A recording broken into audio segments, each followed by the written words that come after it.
ആദരണീയനായ സാദ് അബ്ദുള്ള ദാരിമി കുട്ടിലാവറുകളെ,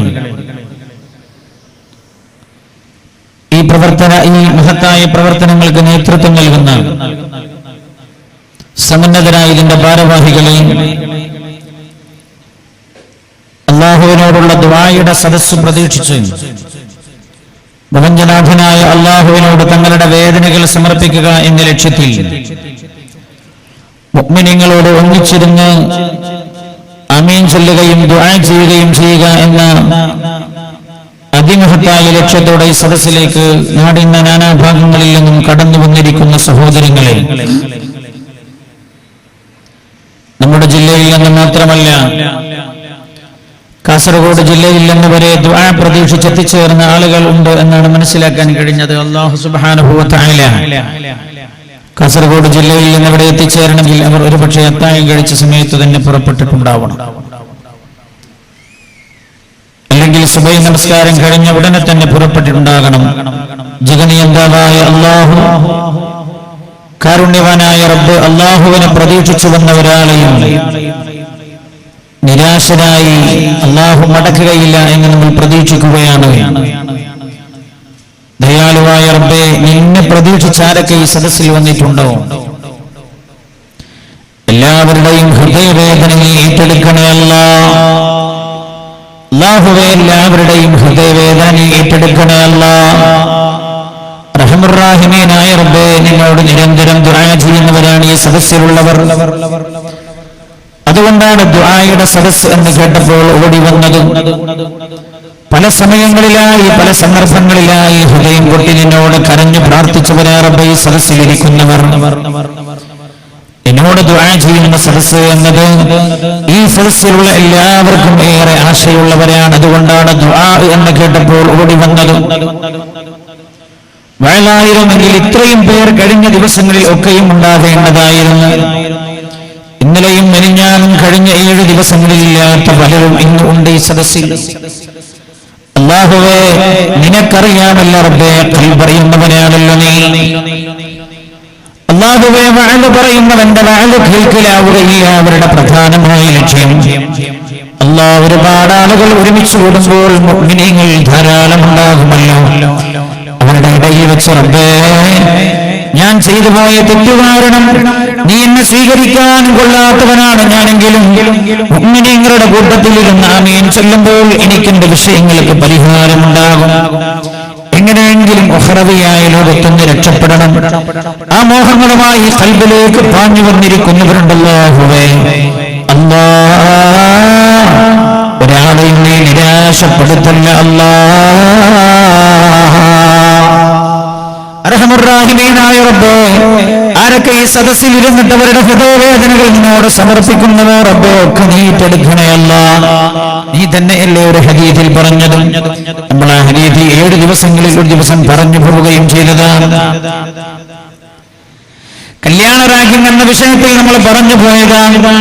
വലൗ അന്ന ഇബാദി, എന്റെ അടിമകൾ എല്ലാവരും ഫീ സഈദിൻ വാഹിദിൻ, വിശാലമായ ഒരു സ്ഥലത്ത് ഒരുമിച്ച് കൂടുകയും എന്നിട്ടവരല്ലോ എല്ലാവരും എന്നോട് ദുആ ചെയ്യുകയും ചെയ്താൽ ലഅതൈതു കുല്ല വാഹിദിൻ മിൻഹും മസ്അലതഹ, അവരിൽ ഓരോരുത്തരും എന്നോട് എന്തൊക്കെ പറഞ്ഞു അത് ഞാൻ ഓരോരുത്തരുടെ കയ്യിൽ വെച്ച് കൊടുത്താലും അവർ ചോദിച്ചത് ഞാൻ നൽകിയാലും എന്റെ കയ്യിലുള്ളതിൽ നിന്നൊരൽപ്പം പോലും കുറഞ്ഞു പോകില്ല എന്ന് പറഞ്ഞതും നീ തന്നെയാണ്. റഹ്മത്തുർ-റഹീമീനായ റബ്ബേ, കൂട്ടമായി ദുആ ചെയ്യുക, ഒന്നിച്ച് ദുആ ചെയ്യുക, ഇതൊക്കെ നീയും നിന്റെ ഹബീബും നിങ്ങളെ പഠിപ്പിച്ചതാണ്. അല്ലാഹുവേ, ഇന്ന് ഞങ്ങളുടെ ജീവിതത്തിലെ മാറ്റത്തിന്റെ ദിവസമാക്കി തരണമേ അല്ലാഹുവേ, ഞങ്ങൾക്ക് എല്ലാവിധ ഖൈറും നീ പ്രദാനം ചെയ്യണേ റബ്ബേ. റഹ്മത്തുർ-റഹീമീനായ റബ്ബേ, എല്ലാ ഖൈറും നീ പ്രദാനം ചെയ്യണേ അല്ലാഹ്. 4ഉം 5ഉം 8ഉം 10ഉം 20ഉം 25ഉം 30ഉം കൊല്ലമായി പല വേദനകളും ഖൽബിന്റെ അകത്തലങ്ങളിൽ ഒതുക്കിപ്പിടിച്ചു കഴിയുന്നവർ ഈ സദസ്സിലുണ്ട് റബ്ബേ. എനിക്കറിയാവുന്നവർ വരെയുണ്ട്. റഹ്മത്തുർ-റഹീമീനായ അല്ലാഹ്, ദുആ ചെയ്യുന്നവൻ ഒരു പക്ഷേ നിന്റെ മുമ്പിൽ ഒരു കൊതുകിന്റെ ചിറകെന്ന് പോലും മതിയായവനാവുകയില്ല. റഹ്മത്തുർ-റഹീമീനായ റബ്ബേ, ആമീൻ ചൊല്ലുന്നവരിലുണ്ട്. ഈ സദസ്സിൽ അയാളും നീയുമല്ലാതെ ആ ആളെ നീ വേറെ മൂന്നാമതൊരാൾ അറിയുക പോലുമില്ല. അവരെങ്ങനെയാണ് എന്ന് വെളിയിൽ നിന്ന് കാണുന്നവർക്ക് അവരെ കുറിച്ച് പറയാനും കഴിയില്ല. പഠിച്ചോനെ, അവരും നീയും തമ്മിൽ വല്ലാത്ത മാനസിക ബന്ധമാണ്. അർദ്ധരാത്രികൾ എന്നോട് എഴുന്നേറ്റ് ദുആ ചെയ്യുന്നവർ ഈ സദസ്സിലുണ്ട്. റബ്ബേ, അല്ലാഹുവേ, നീ എന്ത് പറഞ്ഞാലും എന്നെ വിളിച്ചവർ ആമീൻ പറഞ്ഞാൽ, ദുആ ചെയ്താൽ ആമീൻ പറഞ്ഞാൽ, റബ്ബ അശ്ഹസ അഖ്ബർ ലൗ അഖ്സമ അലല്ലാഹി ലാ ബറ, നിന്നോട് സത്യം ചെയ്ത് ചില കാര്യങ്ങൾ പറഞ്ഞാൽ നീ അത് തള്ളിക്കളയാത്ത ആളുകൾ അല്ലാഹുവേ ഈ സദസ്സിലുണ്ടല്ലോ. റഹ്മാനായ അല്ലാഹ്, അവരുടെ ദുആ നീ ഖബൂൽ ചെയ്ത് ഞങ്ങളെ മുഴുവൻ നീ അനുഗ്രഹിക്കണേ അല്ലാഹ്. റബ്ബേ, ആരൊക്കെ എന്തൊക്കെ ഹൃദയവേദനകൾ ഖൽബിൽ വെച്ച് ആമീൻ പറയുന്നുണ്ടോ അതിനൊക്കെ ഉള്ള പരിഹാരമായി സദസ്സിന് നീ മാറ്റമേ റബ്ബേ. എല്ലാവരെയും നീ സംതൃപ്തരായി തിരിച്ചയക്കണേ അല്ലാഹ്. എന്ത് പ്രയാസം നീ തന്നാലും ഏത് പരീക്ഷണം നീ നൽകിയാലും ഒക്കെ ഞങ്ങൾ സഹിക്കുമല്ലാഹ്. ഞങ്ങളുടെ ഈമാൻ എടുത്തുകളയുന്നൊരു പരീക്ഷണം ഞങ്ങൾക്ക് നൽകരുത് അല്ലാഹ്. അല്ലാഹുവേ, നീ ഞങ്ങൾക്ക് ഓശാരമായി തന്ന ഈമാനുണ്ട്, അത് ഞങ്ങൾക്ക് ജന്മനാ കിട്ടിയതാണ്. പലർക്കും അല്ലാഹുവേ നീ ഓശാരമായി തന്നതാണ്. എത്ര ആളുകൾ ഞങ്ങൾക്കിടയിൽ നടക്കുന്നു, ഞങ്ങൾ കാണുന്നുണ്ട്. നിന്നെ ചീത്ത വിളിക്കുന്നവർ, നിന്നെ അംഗീകരിക്കാത്തവർ, പടച്ച റബ്ബേ അങ്ങനെ ഏകത്വമൊന്നും ഞങ്ങൾ അംഗീകരിക്കുന്നില്ല എന്ന് പറയുന്നവർ, അവരോട് ചോദിച്ചാൽ അവർ പറയും എന്റെ സുഹൃത്തുക്കൾ തന്നെ ഉണ്ട്, ഇസ്ലാമാണ് സത്യമെന്ന് ബോധ്യപ്പെട്ടിട്ടുണ്ട്. എന്നാൽ ഞങ്ങൾ ജനിച്ചത് ഇങ്ങനെയായി പോയില്ലേ, ഇനി അങ്ങനെ തന്നെ ജീവിക്കാമെന്ന് പറയുന്ന എത്ര ആളുകൾ. അർഹമുർറാഹിമീനായ റബ്ബേ, അവരിൽ നിന്ന് ഞങ്ങളെ വ്യത്യസ്തമാക്കിയിരുന്നതാണ് ഒന്നുമല്ല, നിന്റെ അനുഗ്രഹമെന്ന് മാത്രം. ജനിക്കുമ്പോഴേ ഈമാൻ തന്നത് നീയാണ്, ഇസ്ലാം തന്നത് നീയാണ്. പഠിച്ചോനെ, ഞങ്ങൾ ഓരോ ദിവസവും വാർത്തകളിൽ വായിക്കുന്നുണ്ട്, ഇന്നാലിന്റെ കുട്ടി ഓടിപ്പോയി, അവൾ ഇന്ന സ്ഥലത്ത് പോയി വിവാഹിതയായി, അവൾ അവരുടെ മതം വലിച്ചെറിഞ്ഞു. പഠിച്ചോനെ, ഞങ്ങളുടെ കുഞ്ഞുമക്കൾക്ക് അങ്ങനെ ഒരു അവസ്ഥ നീ വരുത്തരുത് റബ്ബേ. അല്ലാഹുവേ, നാളെ ആഖിറത്തിൽ വരുമ്പോ ഞങ്ങൾ നിന്റെ വിശുദ്ധമായ മതം വിശ്വസിച്ചവരും ഞങ്ങളുടെ പൊന്നുമക്കൾ ജനിക്കുമ്പോൾ നീ ഈമാൻ കൊടുത്തിട്ട് റബ്ബേ ഇസ്ലാം വലിച്ചെറിയുകയും ചെയ്ത മക്കളെന്ന അവസ്ഥ നീ വരുത്തരുത് അല്ലാഹ്. ഞങ്ങളുടെ ഈമാനും നീ എടുത്തുകളയല്ല റബ്ബേ. ദുആയുടെ സദസ്സാണിന്ന്, അതുകൊണ്ട് കൂടുതൽ നമ്മൾ വഅദ് പറയുന്നില്ല. അതീവ ഗൗരവമായ ഒരു വിഷയത്തിലേക്ക് നിങ്ങളുടെ ശ്രദ്ധ മാത്രം ക്ഷണിച്ച് മാക്സിമം പോയാൽ 1 മണിക്കൂർ വഅദ് പറഞ്ഞ് നമ്മൾ അവസാനിപ്പിക്കണമെന്ന് കരുതുന്നത്. എന്നിട്ട് ദുആയിലേക്ക് കടക്കണം എന്ന്. ഇന്നൊരു വിഷയം പൂർണ്ണമായി അവതരിപ്പിക്കാനുള്ള സമയം ഇല്ല എന്ന് നിങ്ങളോട് ഓർമ്മപ്പെടുത്തുന്നു. 7 ദിവസവും വഅദ് തന്നെ പറഞ്ഞു അല്ലേ? ഇവിടെ വന്ന ആളുകൾക്കറിയാം 7 ദിവസവും വഅദ് തന്നെ ലംസാജി പറഞ്ഞു, അതന്നെ പറഞ്ഞു. എന്താ കാരണം വെച്ചാൽ പിരിവനാണ് എന്ന് തോന്നരുത് എന്ന് കരുതിയിട്ട് എന്നല്ല, പിരിവല്ല പ്രധാനം, വയലാണ് എന്നതുകൊണ്ടാണ്. 7 ദിവസവും മാക്സിമം സമയം നമ്മൾ വയലാ പറഞ്ഞു. പക്ഷെ ഇന്ന് നമ്മൾ വയൽ പറഞ്ഞു, ഇന്ന് ദുആയാണ് നമുക്ക് പ്രധാനം.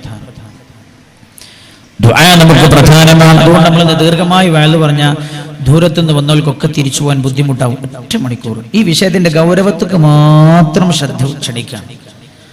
റൂഹ് റാഹത്തോടെ റഹ്മാനിലേക്ക് എന്നാണ് ഇന്ന് നമ്മുടെ വിഷയം. റൂഹ് റാഹത്തോടെ റഹ്മാനിലേക്ക്. ഒരു മനുഷ്യൻ എന്ന് പറഞ്ഞാൽ പ്രധാനമായും 2 ഭാഗങ്ങൾ ചേർന്നതാണ്.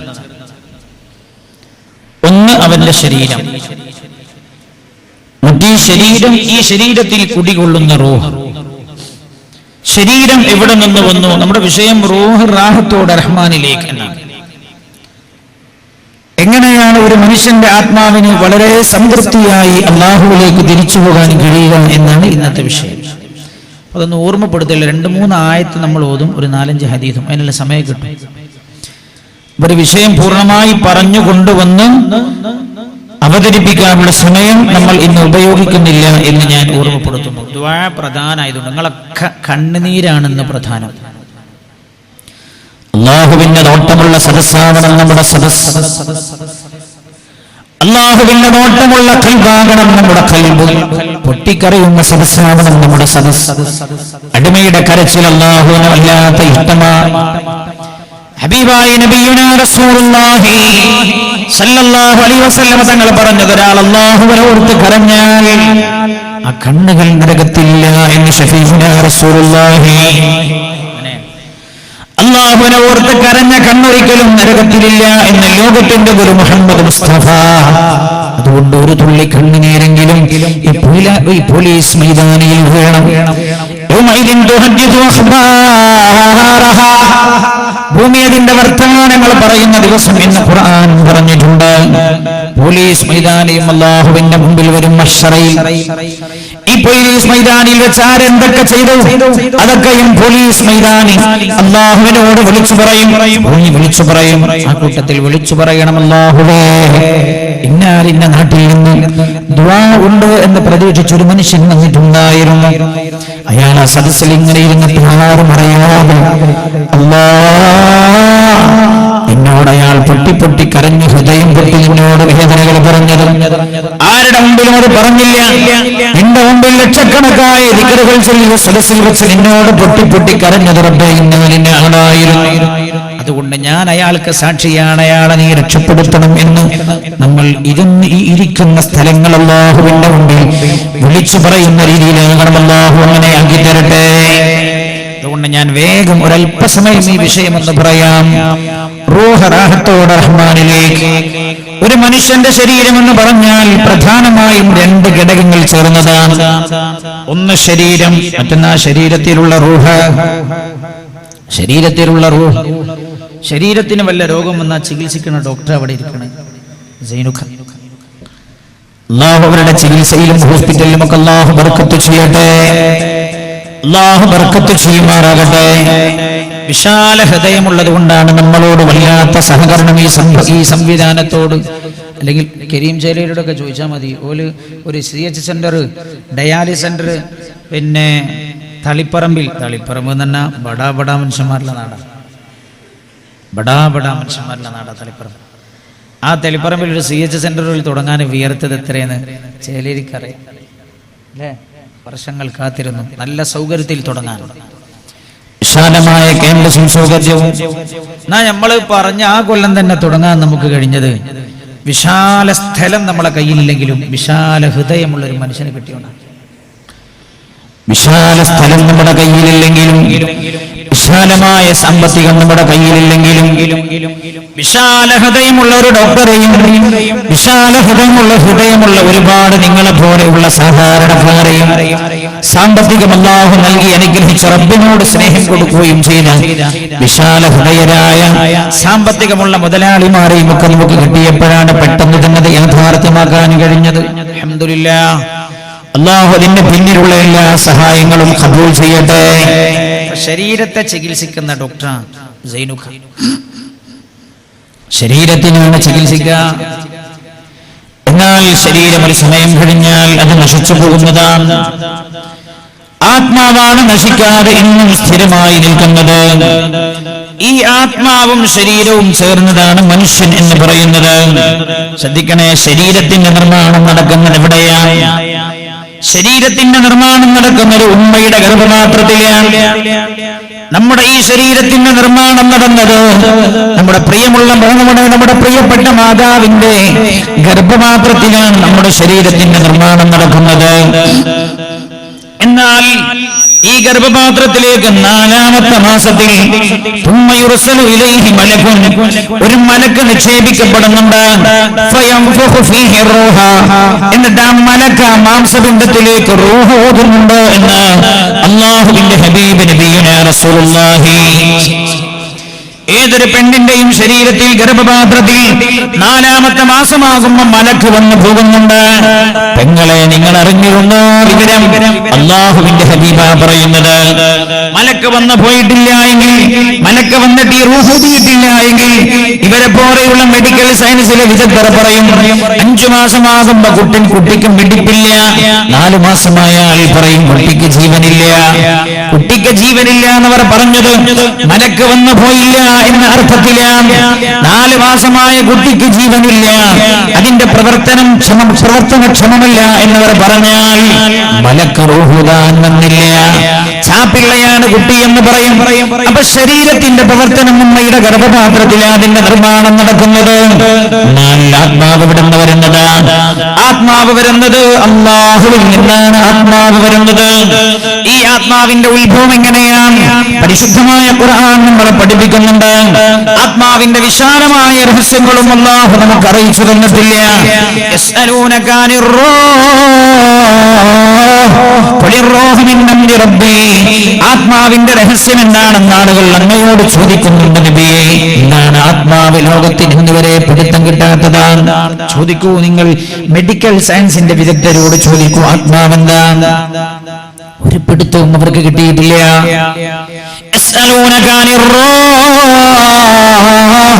ആത്മാവിന്റെ രഹസ്യം എന്താണെന്ന് നബി ആളുകൾ അങ്ങയോട് ചോദിക്കുന്നുണ്ട്. ആത്മാവെന്റെ റബ്ബിന്റെ കാര്യമാണെന്ന് പറഞ്ഞേക്കണേ. അതിന്റെ ആഴങ്ങളിലേക്ക് ഇറങ്ങിച്ചെല്ലാനോ, ആത്മാവിന് ശരീരത്തിൽ നിന്ന് വേർപെട്ടു പോകാതെ പിടിച്ചു നിർത്താനോ, ആത്മാവിന്റെ ലോകങ്ങളെ കുറിച്ച് മനസ്സിലാക്കാനോ നിങ്ങൾക്ക് കഴിയില്ല എന്ന് ലോകത്തിന്റെ ഗുരുവിനോട് പറയാൻ 14 നൂറ്റാണ്ട് മുമ്പ് അല്ലാഹു കൽപ്പിക്കുകയാണ്. പക്ഷെ ഖുർആൻ പറഞ്ഞു തന്ന ചില കാര്യങ്ങളുണ്ട്. ഹബീബായ നബിയുനാ മുഹമ്മദ് മുസ്തഫ സല്ലല്ലാഹു അലൈഹി വസല്ലം തങ്ങൾ നമ്മെ പഠിപ്പിച്ചിട്ടുണ്ട്. ആത്മാവ് എന്ത് എന്ന് മനസ്സിലാക്കാൻ റസൂലുള്ള പറഞ്ഞു തന്ന ചില കാര്യങ്ങൾ മാത്രമേ നമുക്ക് പറയാൻ കഴിയൂ. പുണ്യനബി തങ്ങൾ പറഞ്ഞത്, ആദിമ മനുഷ്യനായ ആദം അലൈഹിസ്സലാമിനെ ഭൂമിയിൽ നിന്ന് മലക്കുകൾ കൊണ്ടുപോയി കൊടുത്ത മണ്ണ് കൊണ്ട് അല്ലാഹു സൃഷ്ടിച്ചു, ഒരു രൂപമുണ്ടാക്കി, മനുഷ്യരൂപം. എന്നിട്ട് 40 കൊല്ലം അങ്ങനെ തന്നെ കടന്നുവെന്നാണ്. 40 കൊല്ലം ആദം അലൈഹിസ്സലാമിന്റെ ആ മണ്ണ് കൊണ്ട് സൃഷ്ടിച്ച രൂപം അങ്ങനെ തന്നെ കടന്നു എന്ന് കാണാം തഫ്സീറുകളിൽ. നമ്മൾ ഉമ്മാന്റെ ഗർഭപാത്രത്തിൽ മാറ്റം വരല് 40 കഴിയുമ്പോഴാണ്. ആദ്യത്തെ 40 ഇന്ദ്രിയത്തുള്ളിയാണ്. ആദ്യത്തെ 40 കഴിയുമ്പോഴാണ് പിന്നെ അത് രക്തപിണ്ഡമായി മാറുന്നത്. പിന്നെയും 40 കഴിയുമ്പോഴാണ് അത് മാംസപിണ്ഡമായി മാറുന്നത്. ആദം അലൈഹിസ്സലാമിന്റെ ഈ ശരീരത്തിന്റെ രൂപം അങ്ങനെ തന്നെ കടന്നു 40 കൊല്ലം. പിന്നെ അല്ലാഹു സുബ്ഹാനഹു വ തആല വനഫഖ്തു ഫീഹി മിർ റൂഹി, അല്ലാഹുവിന്റെ ആത്മാവിന്റെ ഒരു അംശമാണ് ആദം അലൈഹിസ്സലാമിന്റെ ശരീരത്തിലേക്ക് അല്ലാഹു നിക്ഷേപിച്ചത്. അപ്പൊ നമ്മുടെ ആത്മാവെന്ന് പറയുന്നത് അല്ലാഹുവിന്റെ ആത്മാവുമായി ബന്ധപ്പെട്ടിരിക്കുകയാണ്. എന്താണത്? അല്ലാഹു അഅലം. എങ്ങനെയാണത്? അല്ലാഹു അഅലം. എന്താണ് അതിന്റെ സ്ഥിതി? അല്ലാഹു അഅലം. നിങ്ങൾ ഇതിനെക്കുറിച്ച് ചോദിച്ചാൽ എന്നോടെന്നല്ല ലോകത്തോട് ചോദിച്ചാൽ 99% മറുപടി അല്ലാഹു അഅലം എന്നല്ലാതെ ഒന്നും മറുപടി പറയാനും കഴിയില്ല. അതിന്റെ രഹസ്യം അങ്ങനെ തന്നെ കിടക്കുന്നുവെന്നാണ് അല്ലാഹു പറഞ്ഞത്. അത് ഞാൻ വെളിച്ചത്ത് പറഞ്ഞു തന്നിട്ടില്ല, വളരെ അല്പം ചില കാര്യങ്ങളില്ലാതെ എന്ന് അല്ലാഹുവിന്റെ ഹബീബിന്റെ ഹദീസുകൾ നമുക്ക് പറഞ്ഞു തരുന്നുണ്ട്. ഏതായാലും ആദം അലൈഹിസ്സലാത്തു വസ്സലാമിലേക്ക് അല്ലാഹു റൂഹ് നിക്ഷേപിച്ചു. എന്നിട്ട് പിന്നെ ഈ പ്രപഞ്ചത്തിൽ നടന്നൊരു സംഭവം അല്ലാഹു ഉദ്ധരിക്കുന്നുണ്ട്. ഈ ആദം അലൈഹിസ്സലാമിന്റെ മുതുകിൽ നിന്ന് അല്ലാഹു സുബ്ഹാനഹു വ തആല ലോകാവസാനം വരെ വരാനുള്ള മുഴുവൻ മനുഷ്യരെയും ഒരു അണുരൂപത്തിൽ അല്ലാഹു സൃഷ്ടിച്ചു. അണുരൂപത്തിൽ അല്ലാഹു സൃഷ്ടിച്ചു. എല്ലാവരെയും വിശാലമായ മൈതാനിൽ ഒരുമിച്ച് കൂട്ടി. എന്നിട്ട് അല്ലാഹു എല്ലാവരോടും ചോദിച്ചു, അന്ന് ഞാൻ ഉണ്ടായിരുന്നു, നിങ്ങളുണ്ടായിരുന്നോ? ഇതുവരെ ഭൂമിയിൽ ജീവിച്ചു മരിച്ചുപോയവരുണ്ടായിരുന്നോ? ഇനി കടന്നു വരാനുള്ള അവസാനത്തെ മനുഷ്യൻ വരെ ആ സമ്മേളനത്തിൽ ഉണ്ടായിരുന്നു. എല്ലാവരോടും അല്ലാഹുവിന്റെ ചോദ്യം, അലസ്തു ബിറബ്ബിക്കും, ഞാൻ നിങ്ങളുടെ രക്ഷിതാവല്ലയോ? എല്ലാവരും പറഞ്ഞു, ബലാ, അതേ അല്ലാഹുവേ, നീ ഞങ്ങളുടെ രക്ഷിതാവാണ്, സമ്മതിച്ചിരിക്കുന്നു. അതുകൊണ്ടാണ് പ്രവാചകന്മാർക്ക് അംബിയാക്കൾ എന്ന് പറയുന്നത്. അംബിയു എന്ന് പറഞ്ഞാൽ എന്താ? അവർ ഓർമ്മപ്പെടുത്താൻ വരുന്ന ആളുകളാണ്. അംബിയാക്കൾ എന്നവർക്ക് പറയാറുള്ളത് ഓർമ്മപ്പെടുത്താൻ വരുന്ന ആളുകളായതുകൊണ്ടാണ്. നേരത്തെ കേട്ടിട്ടില്ലാത്തൊരു പുതിയ സംഗതിയല്ല അവർ പറയുന്നത്. അവർ വന്നിട്ട് പറയുന്നത് അല്ലാഹുവിലേക്ക് നിങ്ങൾ പോകണമെന്ന്. ഈ ആത്മാക്കളെ ഓർമ്മപ്പെടുത്തുകയാണ് അവർ ചെയ്യുന്നത്. അല്ലാഹു യഥാർത്ഥ വിശ്വാസികളിൽ നമ്മൾ ഉൾപ്പെടുത്തുമാറാകട്ടെ. ഏതായാലും അല്ലാഹു സുബ്ഹാനഹു വ തആല ഈ ആത്മാക്കളെല്ലാം ഒരു ലോകത്ത് ഒരുമിച്ച് കൂട്ടി. ആ ലോകമാണ് ആലമുൽ അർവാഹ്, റൂഹുകളുടെ ലോകം എന്ന് പറഞ്ഞതുകൊണ്ട് അർത്ഥമാക്കുന്നത് ആ ലോകമാണ്. ഒരു മാതാവിന്റെ ഗർഭപാത്രത്തിൽ ഒരു കുട്ടിയതാ ശരീരരൂപം പ്രാപിച്ചു വരികയാണ്. 4 മാസം പ്രായമാകുമ്പോഴാണ് അല്ലാഹുവിന്റെ ഹബീബ് വന്നത്. ഈ ആത്മാവിന്റെ ലോകത്ത് നിന്ന് ഒരു റൂഹിനെ പിടിച്ചുകൊണ്ടുവന്ന ഈ മലക്ക് ഉമ്മയുടെ ഗർഭപാത്രത്തെ നിക്ഷേപിക്കുകയാണ് മാംസപിണ്ഡത്തിലേക്ക്. അപ്പോഴാണ് ആ മാംസപിണ്ഡത്തിന് റൂഹ് വരുന്നത്, ജീവൻ വരുന്നത്. അപ്പോഴാണ് ജീവനുള്ളതാകുന്നത്. പിന്നെ 6 മാസക്കാലത്തോളം ഭൂമിയിലേക്ക് വരാൻ പറ്റാവുന്ന രീതിയിലേക്ക് ആ ശരീരഘടനയുടെ പ്രവർത്തനം പൂർത്തിയാവാൻ വേണ്ടി 6 മാസം ഉമ്മയുടെ ഗർഭപാത്രത്തിൽ കിടത്തുകയാണല്ലോ. നിങ്ങൾ ശ്രദ്ധിക്കണേ, നമ്മൾ മെനിഞ്ഞാന്നും അതിന്റെ തലേന്ന് ഊതിപ്പോയിട്ടുണ്ടായത്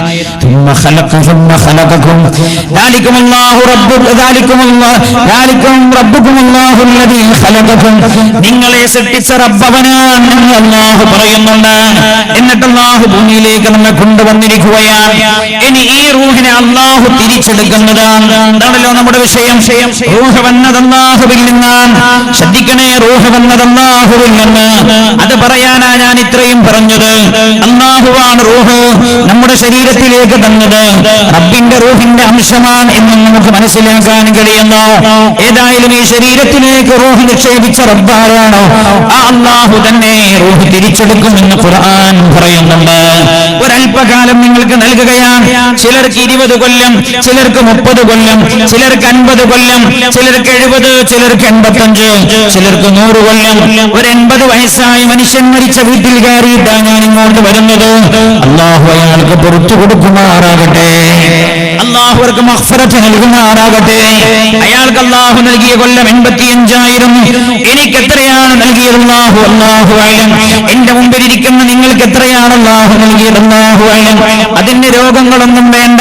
അല്ലാഹു തന്ന സമയം, അല്ലാഹു നിശ്ചയിച്ച സമയം കഴിഞ്ഞാൽ പിന്നെ കുഴഞ്ഞ വീടൽ തന്നെയാണ്, പിന്നെ മരിക്കൽ തന്നെയാണ്. അതിന് ക്യാൻസർ ആകണമെന്നില്ല, അറ്റാക്ക് വരണമെന്നില്ല, ഷുഗർ ഉണ്ടാകണമെന്നില്ല, കൊളസ്ട്രോൾ ഉണ്ടാകണമെന്നില്ല. കൊളസ്ട്രോൾ ഒന്നുമില്ല ഒരാൾ. ഞാൻ ഇപ്പോഴും ഓർക്കുകയാണ്, മംഗലാപുരത്ത് പോയി പരിശോധന കഴിഞ്ഞ് വന്നിട്ട് അയാൾ എത്ര സന്തോഷത്തിലാ പറഞ്ഞത്. ചെക്കപ്പൊക്കെ ഞാൻ നടത്തി, ഒരു കുഴപ്പമില്ല എന്നാ ഡോക്ടർ പറഞ്ഞത്. ഹൃദയമൊക്കെ നോക്കിയിട്ട് ഡോക്ടർ പറഞ്ഞത് എത്ര വയസ്സായി എന്ന് ചോദിച്ചെന്നോട്. ഞാൻ പറഞ്ഞു 55. എന്നോട് പറഞ്ഞൊരു 35 വയസ്സുള്ളവന്റെ ഹൃദയമാണ് ഇപ്പോഴും നിങ്ങളുടെ ഹാർട്ട് എന്നൊക്കെ പറഞ്ഞ മനുഷ്യന് ഒരാഴ്ച കഴിഞ്ഞിട്ട് ഞാൻ പള്ളിയിൽ വെച്ച് മയ്യിത്ത് നിസ്കരിക്കാനുള്ള ലിസ്റ്റ് വായിക്കുമ്പോൾ ഞാൻ വായിക്കുന്നത് ഇയാളുടെ പേര്. ഞാൻ അത്ഭുതപ്പെട്ടു പോയി. അതിന് രോഗങ്ങൾ വേണ്ട. അല്ലാഹു തന്ന സമയം കഴിഞ്ഞാൽ തിരിച്ചു കൊണ്ടുപോകലാണ് അല്ലാഹു. പിന്നെ ഒരു സെക്കൻഡ് പോലും അല്ലാഹു കാത്തുനിൽക്കുകയില്ല. നബി അങ്ങ് പറയണേ, യതവഫാകും മലക്കുൽ മൗത്ത് അല്ലദീ വക്കില ബികും. നിങ്ങളുടെ റൂഹ് പിടിക്കാൻ അല്ലാഹു ഏൽപ്പിച്ചൊരു മലക്കുണ്ട്. റൂഹ് നിങ്ങളുടെ ശരീരത്തിലേക്ക് നൽകാൻ അല്ലാഹു ഏൽപ്പിച്ച മലക്ക് വേറെ. ആ ശരീരത്തിൽ നിന്ന് റൂഹ് പിടിച്ചു കൊണ്ടുവരാൻ അല്ലാഹു ഏൽപ്പിച്ച മലക്കൊന്ന് വേറെ. ആ മലക്കിന്റെ പേരാണ് അസ്റായീൽ അലൈഹിസ്സലാം എന്ന് പറയുന്നത്. അസ്റായീൽ വരും. വലയഖിറല്ലാഹു നഫ്സൻ ഇദാ ജാ അജലുഹാ. അല്ലാഹു ഓരോരുത്തർക്കും ഓരോ സമയം നിശ്ചയിച്ചു വെച്ചിട്ടുണ്ട്. ആ സമയമായാൽ ആ മലക്ക് വരും. ആ മലക്ക് മാത്രമല്ല, ശ്രദ്ധിക്കണേ, ഞാനിവിടെ റൂഹ് പോകുന്ന രംഗം ഇത് ഓർമ്മപ്പെടുത്തലാണ് എന്ന് മനസ്സിലാക്കിയാൽ മതി. നിങ്ങൾ ഒരു വഅദ് പറയലില്ല. റാഹത്തോടെ റൂഹ് എങ്ങനെ അല്ലാഹുവിലേക്ക് തിരിച്ചു പോകുന്നത്, റാഹത്തല്ലാതെ പോകുന്ന കോലമുണ്ട്. അത് രണ്ടുമൊന്ന് പറഞ്ഞതിന് ശേഷം റാഹത്തോടെ അല്ലാഹുവിലേക്ക് പോകുന്ന റൂഹുകൾ ഇത് എന്ന് പറയും നമ്മൾ. ഞാൻ എന്റെ വക പറയില്ല. പരിശുദ്ധമായ ഖുർആന്റെ ആയത്ത് ഓതിയിട്ട് നമ്മൾ ഇതുവരെ പറഞ്ഞ വിഷയം അല്ലാഹുവിന്റെ ഹബീബും പരിശുദ്ധമായ ഖുർആന്റെ വചനങ്ങളുമല്ലാതെ നമ്മളൊന്നും ഉദ്ധരിച്ചിട്ടില്ല. നമ്മുടെ വിഷയം റൂഹ് റാഹത്തോടെ റഹ്മാനിലേക്ക്, അല്ലാഹുവായ റഹ്മാനായ റബ്ബിലേക്ക് റൂഹ് എങ്ങനെയാണ് റാഹത്തായി പോകുന്നത് എന്ന് ഖുർആനിന്റെ വചനങ്ങൾ ഉദ്ധരിച്ചുകൊണ്ട് നമ്മൾ പറയും. അല്ലാഹു അത് വെളിച്ചമാക്കി തരട്ടെ. എന്ന് പറയുന്നത് വളരെ അല്പം സമയമാണെങ്കിലും അത് നല്ലപോലെ മുറുകെ പിടിച്ചാൽ പറയുന്ന എനിക്ക് രക്ഷപ്പെടാൻ കഴിയും, കേൾക്കുന്ന നിങ്ങൾക്ക് രക്ഷപ്പെടാൻ കഴിയും. ഈ കേസറ്റുകൾ ആരെങ്കിലും മറ്റുള്ളവർക്ക് എത്തിച്ചു കൊടുത്ത് അവർക്ക് ഉപകാരപ്പെട്ടാൽ അവർക്കും രക്ഷപ്പെടാൻ കഴിയും. അല്ലാഹു നമ്മളെ രക്ഷപ്പെടുത്തി തരുമാറാകട്ടെ. എനിക്ക് വല്ലാതെ അസൂയ തോന്നിപ്പോയി. ഞാനൊരു വാക്ക് കേട്ടപ്പോൾ പാറക്കടവിലുള്ള അബ്ദുള്ള ഹാജി ഉണ്ട്. അദ്ദേഹത്തിന്റെ വീട്ടിലുണ്ടായിരുന്നു. ഞാൻ 2 ദിവസം മുമ്പ് അദ്ദേഹം നോമ്പ് തുറക്കാൻ വിളിച്ചതാണ്. വലിയ സ്നേഹബന്ധമുള്ളൊരു സുഹൃത്തുക്കളാണല്ലോ. അവർക്ക് ആരോഗ്യത്തോടെ ദീർഘായുസ്സ് നൽകട്ടെ. അവരുടെ കീഴിലുള്ളൊരു തൊഴിലാളിയുണ്ട്. ആ തൊഴിലാളിക്ക് പാൻക്രിയാസിന് ക്യാൻസർ വന്നിരിക്കുകയാണ്. പാൻക്രിയാസിന് ക്യാൻസർ. റഹ്മാനായ അല്ലാഹ്, ആ ചെറുപ്പക്കാരന്റെ രോഗം നീ സുഖപ്പെടുത്തണേ അല്ലാഹ്. അവിടെ നോമ്പ് തുറക്കാൻ വേണ്ടി ഞാൻ പോയപ്പോ വാക്കെന്റെ മനസ്സിൽ നിന്ന് എത്ര എടുത്തു പോയിട്ടും പോകുന്നില്ല. ഞാൻ ആ വീട്ടിൽ നോമ്പ് തുറക്കാൻ പോയപ്പോ വീട്ടിലുണ്ട് അദ്ദേഹത്തിന്റെ ഒരു ജ്യേഷ്ഠൻ. പേരൊന്നും ഞാൻ ചോദിച്ചിട്ടില്ല. ഞാൻ ചോദിച്ചു, നിങ്ങളുടെ പണി എന്താണ്? അപ്പൊ അദ്ദേഹം പറഞ്ഞു, ഇപ്പൊ പണിയൊന്നുമില്ല, ഖത്തറിലായിരുന്നു, എനിക്ക് 2 പെൺമക്കളാണ്. മക്കളെ കല്യാണം കഴിഞ്ഞപ്പോ ഞാൻ പിന്നെ നാട്ടിൽ തന്നെ നിൽപ്പായി. അയാൾ പറഞ്ഞ വാക്ക് വല്ലാതെ എന്റെ ഹൃദയത്തിൽ തറച്ചുപോയൊരു വാക്കായി. അയാളോട് ഞാൻ ചോദിച്ചു, പിന്നെ എന്താ? അപ്പൊ എന്നോട് പറഞ്ഞു, മക്കളും ഭർത്താക്കന്മാരൊക്കെ 2 പേരുടെയും ഭർത്താക്കന്മാരും ഖത്തറിലാണ്, ഞാനിപ്പോ പോകാറില്ല. ഞാൻ ചിന്തിച്ചു, എന്തിനിപ്പോ കുറെ ദുനിയാവുണ്ടാക്കണം. എന്നോട് പറഞ്ഞു, ഞങ്ങളുടെ നാട്ടിലൊരു ഹിഫ്ളുൽ ഖുർആൻ തുടങ്ങാനുള്ള ഒരുക്കത്തിലാണ് ഞങ്ങൾ. എന്നോട് ആ നാടനായ മനുഷ്യൻ പറയാൻ, മുഖത്തേക്ക് നോക്കുമ്പോ തന്നെ ഒരു വെളിച്ചമുണ്ട് ആ മനുഷ്യന്റെ. അയാൾ എന്നോട് പറയാൻ, എങ്ങനെങ്കിലും ഒക്കെ ആഖിറം രക്ഷപ്പെടണമെന്ന ആകെ ഭൂതിയുള്ളൂ. പറഞ്ഞൊരു വർത്താനം, എങ്ങനെങ്കിലോ ആഖിറം രക്ഷപ്പെടണമെന്ന ആകെ ഭൂതിയുള്ളൂ, വേറെ ദുനിയാവിലൊരു മോഹമില്ലേ. അതുകൊണ്ടാണ് ഞാൻ തിരിച്ചു പോകാതിരുന്നത്. ഇയാൾ പറയാൻ, ഞാൻ പള്ളിക്ക് വേണ്ടി ഓടും ഉസ്താദേ, മദ്രസയുടെ കാര്യണ്ടാകും, ഞാൻ മുൻപന്തിയിൽ നിൽക്കും, ആളുകളൊക്കെ ചീത്തയും കുഴപ്പമൊക്കെ പറയും, പക്ഷെ എന്റെ ലക്ഷ്യം വേറെ ഒന്നാണ് എന്ന് മനുഷ്യൻ പറയുകയാണ്. ഞാൻ വിചാരിക്കുന്ന ഒരൊറ്റ നീയത്ത് കൊണ്ടല്ലോ അയാളെ രക്ഷപ്പെടുത്തുമെന്ന്. ആ ഒരു നീയത്ത് മതിയാകും അയാളെ രക്ഷപ്പെടുത്താൻ എന്ന് എനിക്ക് തോന്നുകയാണ്. റഹ്മാന്റെ മനസ്സിലാഞ്ഞു പറഞ്ഞു തറച്ചുപോയൊരു വർത്തമാനമായി പോയി. അയാൾ എന്നോട് പറഞ്ഞത്, അതെങ്ങനെങ്കിലും ഒന്ന് ആഖിറം സലാമത്തായി കിട്ടണമെന്ന് ഒരു പച്ചനാടനാ പറഞ്ഞത്. ഞാൻ പറഞ്ഞു തരാം നിങ്ങൾക്ക്. ഒരൽപ്പസമയം നിങ്ങൾ ഇവിടെ ഇരുന്നാൽ അല്ലാഹുവിന്റെ ഖുർആൻ എന്ത് പറയുന്നു?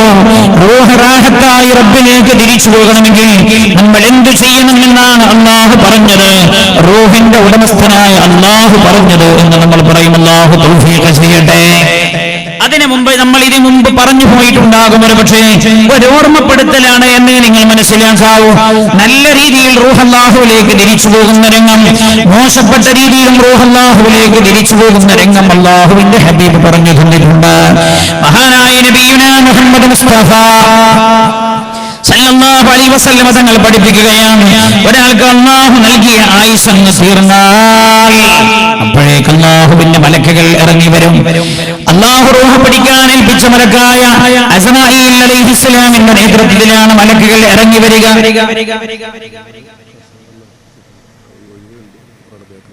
കസാലുണ്ടോ ഇരിക്കാൻ ഇട്ട് കൊടുക്കാൻ? അതേപോലെ ആണുങ്ങളും കുറച്ച് ആൾക്കാർ നിൽക്കുന്നുണ്ട്. എല്ലാവരും നിങ്ങൾ ഇരിക്കണ കസാല എടുത്തിട്ട് ഒന്നും കൂടി നിങ്ങളോട് അടുക്കണം എന്ന് പറയാൻ ബുദ്ധിമുട്ടുണ്ട് എനിക്ക്. ആ നടുവിലെ വഴി 2 സ്ഥലത്തോടെ നിന്നോട്ടെ, അതേപോലെ ഒന്ന് മുന്നോട്ട് കയറിയിരുന്നാൽ ബേക്കിലുള്ള ആളുകൾക്ക് ഇരിക്കാൻ. ആ നടുവിലുള്ള ആ ഗ്യാപ്പ് വഴി അവിടെ തന്നെ നിന്നോട്ടെ, വഴി അടഞ്ഞു പോകരുത്. വഴി അടയാതെ ഒന്ന് ആ വഴി ഗ്യാപ്പ് അവിടെ വിട്ടിട്ട് തന്നെ ഒന്ന് കയറിയിരിക്കണം. സഹോദരിമാരും എല്ലാവരും നിങ്ങളിരിക്കുന്ന ചെയറെടുത്തിട്ട് ഒന്നുകൂടി മുന്നോട്ട് കയറിയിരിക്കണം. ഇരിക്കാൻ സ്ഥലമില്ലാതെ സഹോദരിമാർ പ്രയാസപ്പെടുന്നു എന്നറിയിക്കും. ഈ നടുവിലുള്ള 2 ഗ്യാപ്പില്ല, 2 ഗ്യാപ്പും വഴി അത് സംഘാടകർക്ക് അത്യാവശ്യമുള്ള സമയത്തും അതേപോലെ മൂത്രമൊഴിക്കേണ്ട നിങ്ങളെ കൂട്ടത്തിൽ തന്നെ പെട്ട ആളുകൾക്കൊക്കെ ഒന്ന് പോകേണ്ടി വരും. വഴി തടസ്സപ്പെടുത്തരുത്, വഴി എവിടെയും തടസ്സപ്പെടുത്തരുതെന്ന് റസൂലുള്ളാഹി സ്വല്ലല്ലാഹു അലൈഹി വസല്ലം തങ്ങൾ പറഞ്ഞിട്ടുണ്ട്. അതുകൊണ്ട് നിങ്ങൾ മക്കത്തൊക്കെ പോയാൽ കണ്ടില്ലേ, നമ്മൾ വിചാരിക്കൂല എന്താ ഈ സഫ് ചേർന്ന് നിൽക്കാത്തത്. വഴിയിൽ ആളുകൾ നിൽക്കുന്നു കരുതിയിട്ട് അവിടെ നടന്നു പോകാൻ പാസേജ് ഒരു പ്രത്യേക ഷീറ്റ് കൊണ്ടുവന്നിടും. എന്നിട്ട് പറയും, ലാ തജ്ലിസിൽ മുബറാത്ത്, നടക്കണ സ്ഥലത്ത് ഇരിക്കരുത്. പോലീസുകാർ പറയും ചെയ്യും, വഴി എപ്പോഴും വഴിയാണ്, അതെവിടെയാണെങ്കിലും മുട്ടിക്കരുത്, ഒന്ന് ശ്രദ്ധിക്കണം എന്ന് ഓർമ്മപ്പെടുത്തും.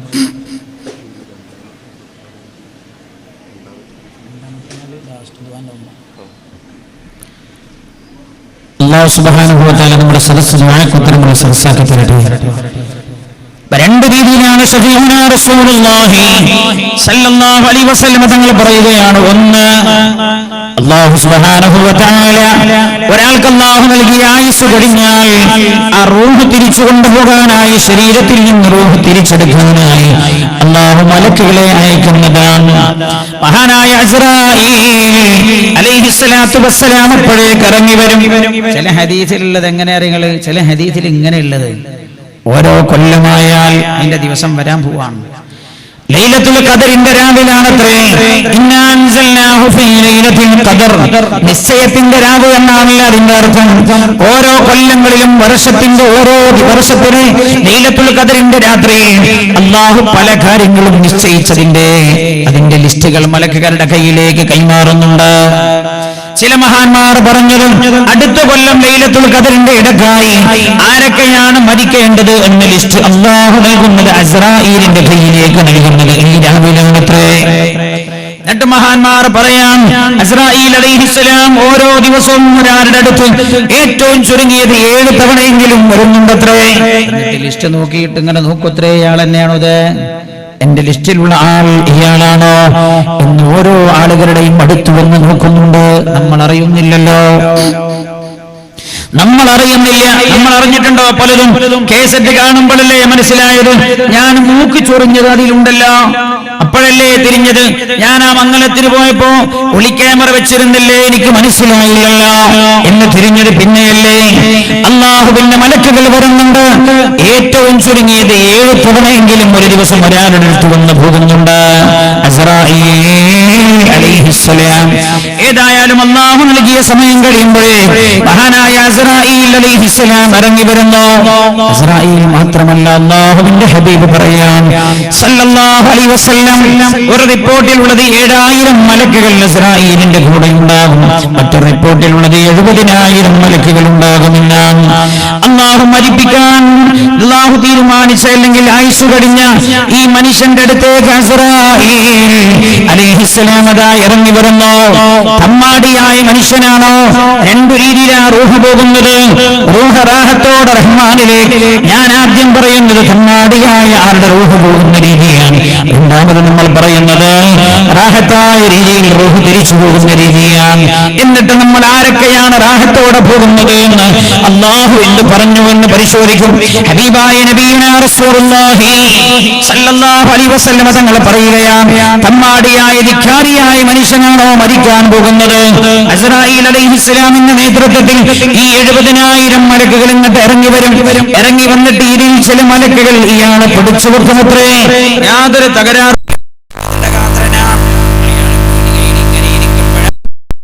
കുഴഞ്ഞു പോയത്, അല്ലെങ്കിൽ അയാൾ നടന്നു പോകുമ്പോഴാണ് കുഴഞ്ഞു വീണത്. എന്താ അല്ലാഹുവിന്റെ ഹബീബ് പറഞ്ഞത്? ഈ മനുഷ്യനെ ചുറ്റുഭാഗത്ത് നിൽക്കുന്ന മലക്കുകൾ പിടിച്ചു വെക്കുമ്പോൾ അയാൾ കുഴഞ്ഞു വീണു പോകും. അല്ലാഹുവിന്റെ ഹബീബ് പറയാണ് സല്ലല്ലാഹു അലൈഹി വസല്ലം, അല്ലായിരുന്നെങ്കിൽ മരിക്കാൻ പോകുന്ന മലക്കുകൾ, മരിക്കാൻ പോകുന്ന മനുഷ്യൻ മലക്കുകളെ കാണുമ്പോൾ ഭൂതലമാകെ അയാൾ നട്ടോട്ട് ഓടുമായിരുന്നു എന്ന് നബിയുനാ റസൂലുള്ളാഹി. മരിക്കാൻ പോകുന്ന ആളുകളെ മലക്കുകൾ പിടിച്ചു വെക്കുമ്പോഴാണ് അവർ കുഴഞ്ഞു പോകുന്നത്. കണ്ണു മേലോട്ട് തള്ളി നിൽക്കുന്നതിന്റെ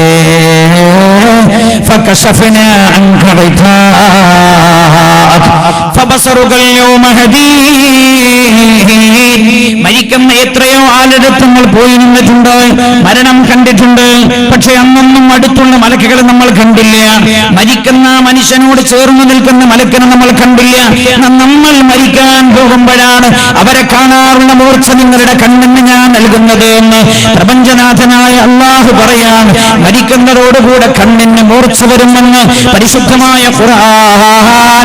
അപ്പോഴാ നിങ്ങൾ അസ്രായീലിനെ കാണുക എന്ന് ശഫീഉനാ റസൂലുള്ളാഹി സല്ലല്ലാഹു അലൈഹി വസല്ലം. ഈ തമ്മാടിയായ മനുഷ്യനതാ കുഴഞ്ഞു വീഴുന്നു. കുഴഞ്ഞു വീഴുന്നതോടുകൂടെ മലക്കുകൾ ചുറ്റുഭാഗത്ത് നിൽക്കുകയാണ്. അസ്രായീൽ അലൈഹിസ്സലാം അല്ലാഹു അയാൾക്ക് നൽകിയ മണിക്കൂർ, മണിയെ പോലെ മിനിറ്റ്, സെക്കൻഡ് അങ്ങ് കഴിഞ്ഞാൽ ചുറ്റുഭാഗത്ത് നിൽക്കുന്ന മലക്കുകളോട് പറയും, മലക്കുകളെ റൂഹ് പിടിക്കാൻ സമയമായി. അപ്പോഴതായി മലക്കുകൾ 4 സംഘമായി തിരിയുന്നത്രേ. ആദ്യത്തെ സംഘം അല്ലാഹുവിന്റെ ഹബീബ് പറയാണ് സല്ലല്ലാഹു അലൈഹി വസല്ലം, ആദ്യ സംഘം മലക്കുകൾ കാലിന്റെ തള്ളവിരലിലേക്ക് ഇറങ്ങുകയാണ്. കാലിന്റെ തള്ളവിരൽ മുതലാണ് റൂഹ് പിടിക്കാൻ തുടങ്ങുക. കാലിന്റെ തള്ളവിരലിലേക്ക് ഇറങ്ങിയിട്ട് കാലിന്റെ തള്ളവിരൽ മുതൽ ഓരോ കോശങ്ങളിലേക്കും ഇറങ്ങുന്നു. എന്തിനാണ് 5 അടി പൊക്കമുള്ള 6 അടി പൊക്കമുള്ള മനുഷ്യന്റെ റൂഹ് പിടിക്കാൻ 70,000 മലക്കുകൾ ഓരോ കോശങ്ങളിലേക്കും ആ മലക്കുകൾ ഇറങ്ങിയിട്ട് ഓരോ കോശങ്ങളിൽ നിന്നും റൂഹ് ഇങ്ങനെ പിഴുതെടുക്കുകയാണ്. പിഴുത് കൊണ്ടുവന്നവർ റൂഹ് മുട്ടിലേക്ക് കൊണ്ടുവന്ന് വെക്കുന്നു. മുട്ടിലേക്ക് റൂഹ് ആദ്യ സംഘം മലക്കുകൾ അങ്ങ് മാറുകയാണ്. 2ാം സംഘം മലക്കുകൾ വരാൻ. ശ്രദ്ധിക്കണേ നിങ്ങൾ, ഉമ്മാന്റെ ഗർഭപാത്രത്തിലായിരിക്കുമ്പോൾ റൂഹ് ഊതുന്നത് മൂർധാവിലാണ്. ആദം അലൈഹിസ്സലാത്തു വസ്സലാമിന്റെ റൂഹ് ഊതിയത് മൂർധാവിലാണ്. എന്നാൽ ഈ റൂഹ് പിടിച്ചെടുക്കുന്നത് കാലിന്റെ തള്ളവിരൽ മുതലാണ്. ഊതുന്നത് മുകളിലൂടെ, എന്നിട്ടത് കാലിന്റെ തള്ളവിരലിലേക്കാണ് അവസാനമായി എത്തുന്നത്. അവസാനം എത്തിയത് എവിടെയാണോ അവിടെ നിന്നാണ് പിടിച്ചെടുക്കാൻ തുടങ്ങുക. അടിവേരെടുത്തു കൊണ്ടുവരാൻ. എന്നിട്ട് മൂർധാവിലൂടെയാണല്ലോ റൂഹ് കൊണ്ടുപോകുന്നത്. അങ്ങനെയാണ് മൂർധാവിൽ ഊതിയാൽ ശരീരത്തിന്റെ എല്ലാ സ്ഥലത്തും എത്തുന്നത്. പണ്ടത്തെ മനുഷ്യന്മാർ പറഞ്ഞു, പണ്ടത്തെ മനുഷ്യന്മാർക്കൊക്കെ നല്ല ഈമാനിന്ന് ഒരു മന്ത്രിച്ചു ഊതിയിരുന്നു. ഫാത്തിഹ ഓതിയിട്ട് ഫാത്തിഹ ഓതിയിട്ട് എന്താണ് പഠിച്ചോനെ, ഫാത്തിഹന്റെ ബർക്കത്തുണ്ട്, ഇയാളെ സുഖാക്ക് റബ്ബേ. അത് ഇവിടെ ഊതിയാൽ ആ ഫാത്തിഹയുടെ ഓരോ അക്ഷരങ്ങളുടെയും മഹത്വം ശരീരത്തിന്റെ ഓരോ കോശങ്ങളിലേക്കും ഇറങ്ങി ചെല്ലുന്നതാണ്. ഇവിടെ ഊതിയാൽ മതി. അതുകൊണ്ടാണ് അമ്മമാര് പറയല്, എടാ തലയിൽ വെള്ളം കുടിക്കും തല തോർത്ത്. തലയിൽ വെള്ളം കുടിക്കും, മൂർധാവിൽ വെള്ളമിറങ്ങും തല തോർത്ത് എന്ന് പറയാറുണ്ട്. ഇവിടെ ഊതിയാൽ ശരീരത്തിലേക്ക് അത് കടന്നു പോകുമെന്നത് കൊണ്ടാണ്. ഇതിലൂടെയാണ് റൂഹ് ഊതുന്നത്. റൂഹ് പിടിച്ചെടുക്കാൻ തുടങ്ങുന്നത് കാലിന്റെ തള്ളവിരൽ മുതലാണ്. തള്ളവിരലിൽ നിന്ന് പിടിച്ചു കൊണ്ടുവരുന്ന 1ാം സംഘം മലക്കുകൾ കാലിന്റെ മുട്ടിലേക്ക് എത്തുന്ന അവരങ്ങ് മാറുകയാണ്. 2ാം സംഘം മലക്കുകൾ വരും. കാലിന്റെ മുട്ട് മുതൽ അവരാണ് പിടിച്ചു വലിക്കാൻ തുടങ്ങുക. അവരെ പിടിച്ചു വലിച്ചു കൊണ്ടുവരുന്നു. വല്ലാത്ത വേദനയാണ്. കാലിനെന്തോ തടിപ്പുള്ള പോലെ, കാലാരോ പിടിച്ചു വെച്ച പോലെ, കാലനക്കാൻ കഴിയുന്നില്ല. ഒരേക്ക് റൂഹെത്തിയാൽ 2ാം സംഘം മലക്കുകൾ പാറും. ഞാൻ കഥ പറയല്ല, ഞാനും നിങ്ങളും അനുഭവിക്കാറുള്ളൊരു ദിവസം കടന്നു വരാനുണ്ട്. റഹ്മാനായ അല്ലാഹ് എളുപ്പത്തിലാക്കി തരണമേ അല്ലാഹ്. ഊരിലേക്ക് റൂഹെത്തിയാൽ 2ാം സംഘം മാറും. 3ാം സംഘം മലക്കുകൾ വരും. പിന്നെ അവരാ പിടിച്ചു വലിക്കുന്നത് ഓരോ കോശങ്ങളിൽ നിന്നും. അപ്പോഴേക്കതാ ശരീരത്തിന്റെ 2 ഭാഗവും കൊളുത്തിട്ട് വലിക്കുന്ന പോലെ, വയറിനെന്തോ അസ്വസ്ഥത വന്ന പോലെ, വയറിന് വല്ലാത്ത വേദന പോലെ ശരീരത്തിന്റെ പിൻഭാഗം വേദനിക്കാൻ തുടങ്ങുന്നു. റൂഹദാ അവർ പിടിച്ചു വലിച്ചു കൊണ്ടുവന്ന നെഞ്ചിലേക്ക് എത്തിക്കുകയാ. നെഞ്ചിലേക്ക് എത്തിയാൽ 3ാം സംഘം മലക്കുകൾ മാറും. 4ാം സംഘം മലക്കുകൾ വരും. അവരാ പിന്നെ നെഞ്ചിൽ നിന്ന് പിടിച്ചു വലിക്കുന്നത്. നെഞ്ചിൽ നിന്ന് പിടിച്ചു വലിക്കുന്നു. നെഞ്ചിൽ എന്തോ ഭാരം വെച്ച പോലെ, കൈയൊക്കെ കൊഴിയുന്ന പോലെ, വല്ലാത്തൊരവസ്ഥ സംജാതമായ പോലെ. എന്താണ് മനസ്സിലാകുന്നില്ല. ഞാൻ ഓർക്കുന്നു, എന്നോട് ഒരാൾ പറഞ്ഞു, എന്റെ സുഹൃത്താണ്, ഖത്തറിൽ അയാളുടെ റൂമിൽ കിടന്നുറങ്ങുന്ന ഒരാൾക്ക് മരണം പിടിപെട്ടത്. അയാൾ ഇങ്ങനെ ഉറങ്ങാണ് റൂമിൽ. പെട്ടെന്നാണ് ഇയാൾ എഴുന്നേറ്റ് പറഞ്ഞത്, എനിക്ക് നെഞ്ചുവേദനയാവുന്നു. പെട്ടെന്ന് ഇയാൾ പറയുന്നു, എനിക്ക് വെള്ളം വേണേ. ഇയാൾ ആ കിടക്കുന്ന മെത്തയിൽ നിന്ന് എഴുന്നേറ്റ് ഒരോട്ടം കിച്ചണിലേക്ക് ഓടിയിട്ട് ഇയാൾ പറയാണ്, പൈപ്പ് തുറന്നിട്ട് ഇയാൾ വെള്ളം ഇങ്ങനെ മോന്തി കുടിക്കുന്ന മാത്രയില്ല തലയടിച്ച് ഇയാൾ നിലത്തേക്ക് വീടുന്നത്. ഞങ്ങൾ ഉടനെ വണ്ടി വിളിച്ചു കൊണ്ടുപോയി ഹോസ്പിറ്റലെത്തിയപ്പോ പറഞ്ഞത്, മരിച്ചുപോയിട്ടുണ്ട് എന്ന്. കിടന്നുറങ്ങുന്ന ഒരാളുടെ മരണം പറയാണ് അയാൾ എന്നിട്ട് പറയുന്നു, പിന്നെ ദിവസങ്ങളോളം ഞങ്ങൾക്ക് ആ റൂമിൽ ഉറങ്ങാനും കഴിയുന്നില്ല, കിടന്നിട്ട് ഉറക്ക് വരുന്നില്ല. അല്ലാഹുവിന്റെ ഹബീബ് പറയാണ് സല്ലല്ലാഹു അലൈഹി വസല്ലം, റൂഹ് നെഞ്ചിൽ നിന്ന് പിടിച്ചു വലിച്ചു കൊണ്ടുവന്ന് തൊണ്ടയിലേക്ക് കൊണ്ടുവന്ന് വെക്കുന്നതാ. 4ാം സംഘം മലക്കുകൾ ആ ഡ്യൂട്ടി കഴിഞ്ഞാൽ അവരങ്ങ് മാറുകയാണ്. അപ്പോഴാണ് തലയുടെ ഭാഗത്തിരുന്നതെല്ലാം ശ്രദ്ധിക്കുന്നുണ്ടാറ്. മഹാനായ അസ്റായീൽ അലൈഹിസ്സലാം ശ്രദ്ധിക്കുന്നുണ്ട്. തൊണ്ടയിൽ റൂഹെത്തിയാൽ പിന്നെ തൊണ്ടയിൽ നിന്ന് റൂഹ് പിടിച്ചു വലിക്കുന്നത് അസ്റായീലാണ്. ഒരൊറ്റ പിടിച്ചു വലിയാണത്. അതാ ആ വേദന സഹിക്കാൻ കഴിയാതെ വരുമ്പോഴാണ് മനുഷ്യൻ കരഞ്ഞു പോകുന്നത്. കണ്ടിട്ടില്ലേ നിങ്ങൾ? ആര് മരിച്ചാലും ഏത് മരിച്ച വീട്ടിൽ പോയാലും ആ മയ്യത്തിന് ആദ്യം നമ്മൾ കാണാറുള്ളത് വായെങ്ങനെ തുറന്നു പിടിച്ചിട്ടുണ്ടാകും, കണ്ണ് മേലോട്ട് തുളിച്ചു നോക്കുന്നുണ്ടാകും. വായെങ്ങനെ തുറന്നു പിടിച്ചിരിക്കുകയാണ്. വായ തുറന്നു പിടിച്ചിരിക്കുന്നു. എന്താ വായ തുറന്നു പിടിച്ചത്? നമ്മളൊക്കെ വായ തുറക്കലപ്പോഴാ കരയുമ്പോഴാണ്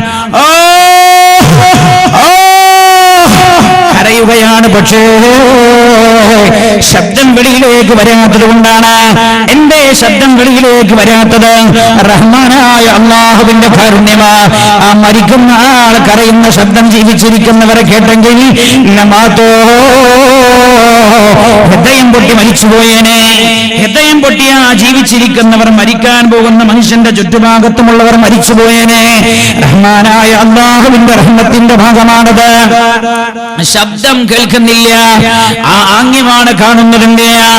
ഈ സംഗതി നടക്കുന്നുണ്ട് എന്ന് നമ്മളെ ഓർമ്മപ്പെടുത്താൻ കരയാ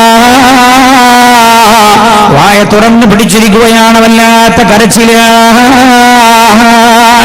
ചില ആളുകളുടെ മുഖമങ്ങ് വളറിപ്പോവുകയാണ്.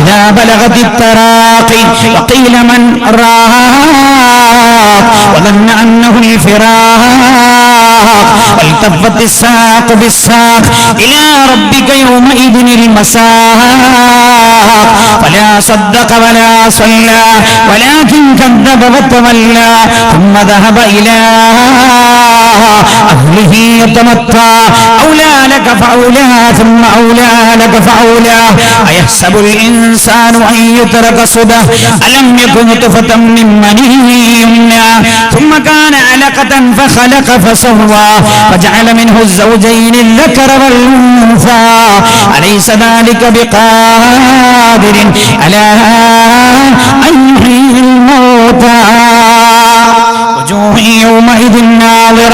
ചില മുഖങ്ങളെന്ന് പ്രകാശമാനമാകുന്ന മുഖങ്ങളാണ്. കണ്ടിട്ടില്ലേ നിങ്ങൾ? ചില ആളുകൾ മരിച്ചു കിടക്കുമ്പോ അവർ പുഞ്ചിരി തൂങ്ങി ഇങ്ങനെ കിടക്കുകയാണ്. ആരാണ് ആ വിഭാഗമെന്നാണ് നമ്മൾ പറയാൻ പോകുന്നത്. അതിന് മുമ്പ് വേറെ ചില വിഭാഗം ആളുകളുണ്ട്.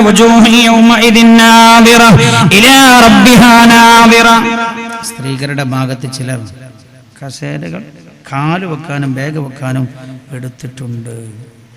നിൽക്കണ സമയത്തോ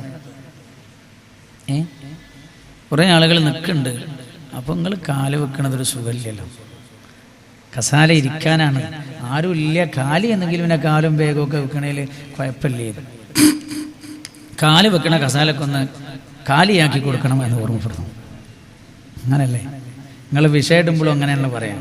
ഒളിച്ചോട്ടത്തിൽ ഒളിച്ചു പോകുന്ന ഓമനകൾ റൂഹ് റാഹത്തോടെ റഹ്മാനിലേക്ക്. പിന്നെ നമ്മളും അങ്ങനെ തന്നെ പറയാം. കാല് വെച്ചിരിക്കുന്ന കസാലകളൊക്കെ കാലിയാക്കി കൊടുക്കണമെന്ന് ഓർമ്മിപ്പിക്കുന്നു. അല്ലാഹു സുബ്ഹാനഹു വ തആല പടച്ച റബ്ബ് നമുക്കൊക്കെ പുറത്തു തരട്ടെ. ശ്രദ്ധിക്കണേ.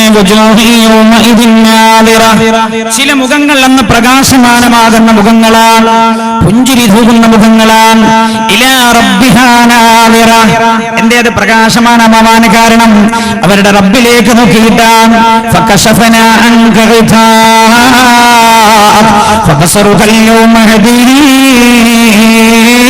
കണ്ണിന് ആ സമയത്ത് മുറിച്ചു വരുന്നു.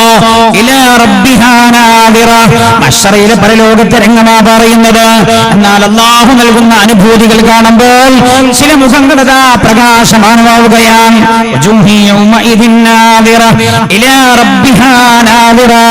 അല്ലാഹു നൽകുന്ന ചില സൗഭാഗ്യങ്ങൾ കാണുമ്പോൾ അവരുടെ മുഖം പ്രകാശമാവുകയാണ്. എന്നാൽ ചില മുഖങ്ങളതാ വിളറിയിരിക്കുകയാണ്, മുഖം ചുളിഞ്ഞു പോവുകയാണ്.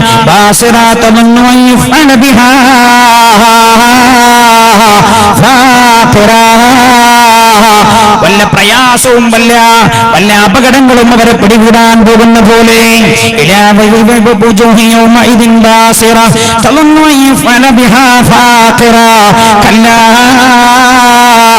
ഇദാ ബലഗതി തറാഖി റൂഹ് തൊണ്ടൻകുഴിയിലേക്ക് എത്തിയാൽ ഖീല മൻ അപ്പോഴാണ് വിളിച്ചു ചോദിക്കുന്നത്, എന്നെ മന്ത്രിച്ച് സുഖപ്പെടുത്താൻ പറ്റുന്ന വല്ലവരുമുണ്ടോ? മന്ത്രിച്ച് സുഖപ്പെടുത്താൻ പറ്റുന്ന വല്ലവരുമുണ്ടോ? കാലിന് വേദന വന്നപ്പോൾ എന്നെ മനസ്സിലായില്ല മരണവേദനയാ. ഇഞ്ചി വേദന വന്നപ്പോൾ മനസ്സിലാക്കിയത് അറ്റാക്കിന്റെ വേദനയാവും. ഇന്നാൾക്ക് അറ്റാക്ക് വന്നിട്ടും ഓപ്പറേഷൻ ചെയ്തിട്ട് അയാൾക്ക് സുഖമായിട്ടുണ്ടല്ലോ, എനിക്കും സുഖമാമാമല്ലോ, മരണവേദനയാണ് എന്നവൻ മനസ്സിലാക്കിയില്ല. തൊണ്ടൻകുഴിയിലേക്ക് എത്തുമ്പോഴാണ് അസ്രായീലിനെ കാണുന്നത് അലൈഹിസ്സലാം. അപ്പോഴാണ് അവൻ വിളിച്ചു ചോദിക്കുന്നത്, മന്ത്രിച്ച് സുഖപ്പെടുത്താൻ പറ്റുന്ന വല്ലവരുമുണ്ടോ? അസ്രായീലിനെ കാണുമ്പോഴാണ് അവൻ ഉറപ്പിക്കുന്നത്, ഇല്ല, ഞാൻ ഭൂമിയിൽ നിന്ന് വിട പറഞ്ഞു പോവാൻ.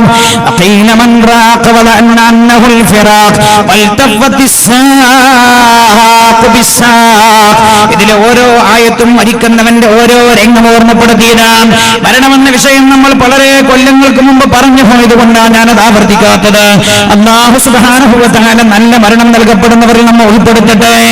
കാലുകൾ കോർത്തിണക്കപ്പെട്ടു പോവുകയാണ്. അതപ്പോഴാ റൂഹ് ശരീരത്തിൽ നിന്ന് വേർപിരിയുന്ന അവസാന സമയത്തുള്ള രംഗമാണത്. റൂഹിനെ പിടിച്ചു വലിക്കാണ് മലക്ക്. വേദന അസഹനീയമാകുമ്പോഴാ കൈയിട്ടടിക്കുന്നു, കാലിട്ടടിക്കുന്നു. കിടക്കുന്ന തലത്ത് നിന്ന് എഴുന്നേൽക്കണമെന്ന് തോന്നുന്നു, എഴുന്നേൽക്കാൻ ശ്രമിക്കുന്നു, അനങ്ങാനും കഴിയുന്നില്ല. അപ്പോഴതാ കാലുകൾ കൂട്ടി പിണക്കുകയാ.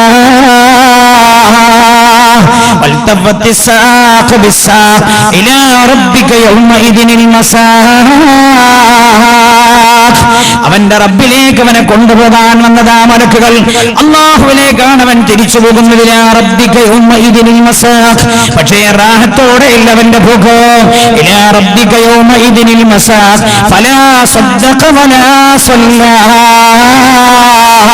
ശ്രദ്ധിക്കണേ, മരണം പറയുന്നിടത്തല്ല അല്ലാഹു സദഖ എടുത്തു പറഞ്ഞിട്ടുണ്ട്.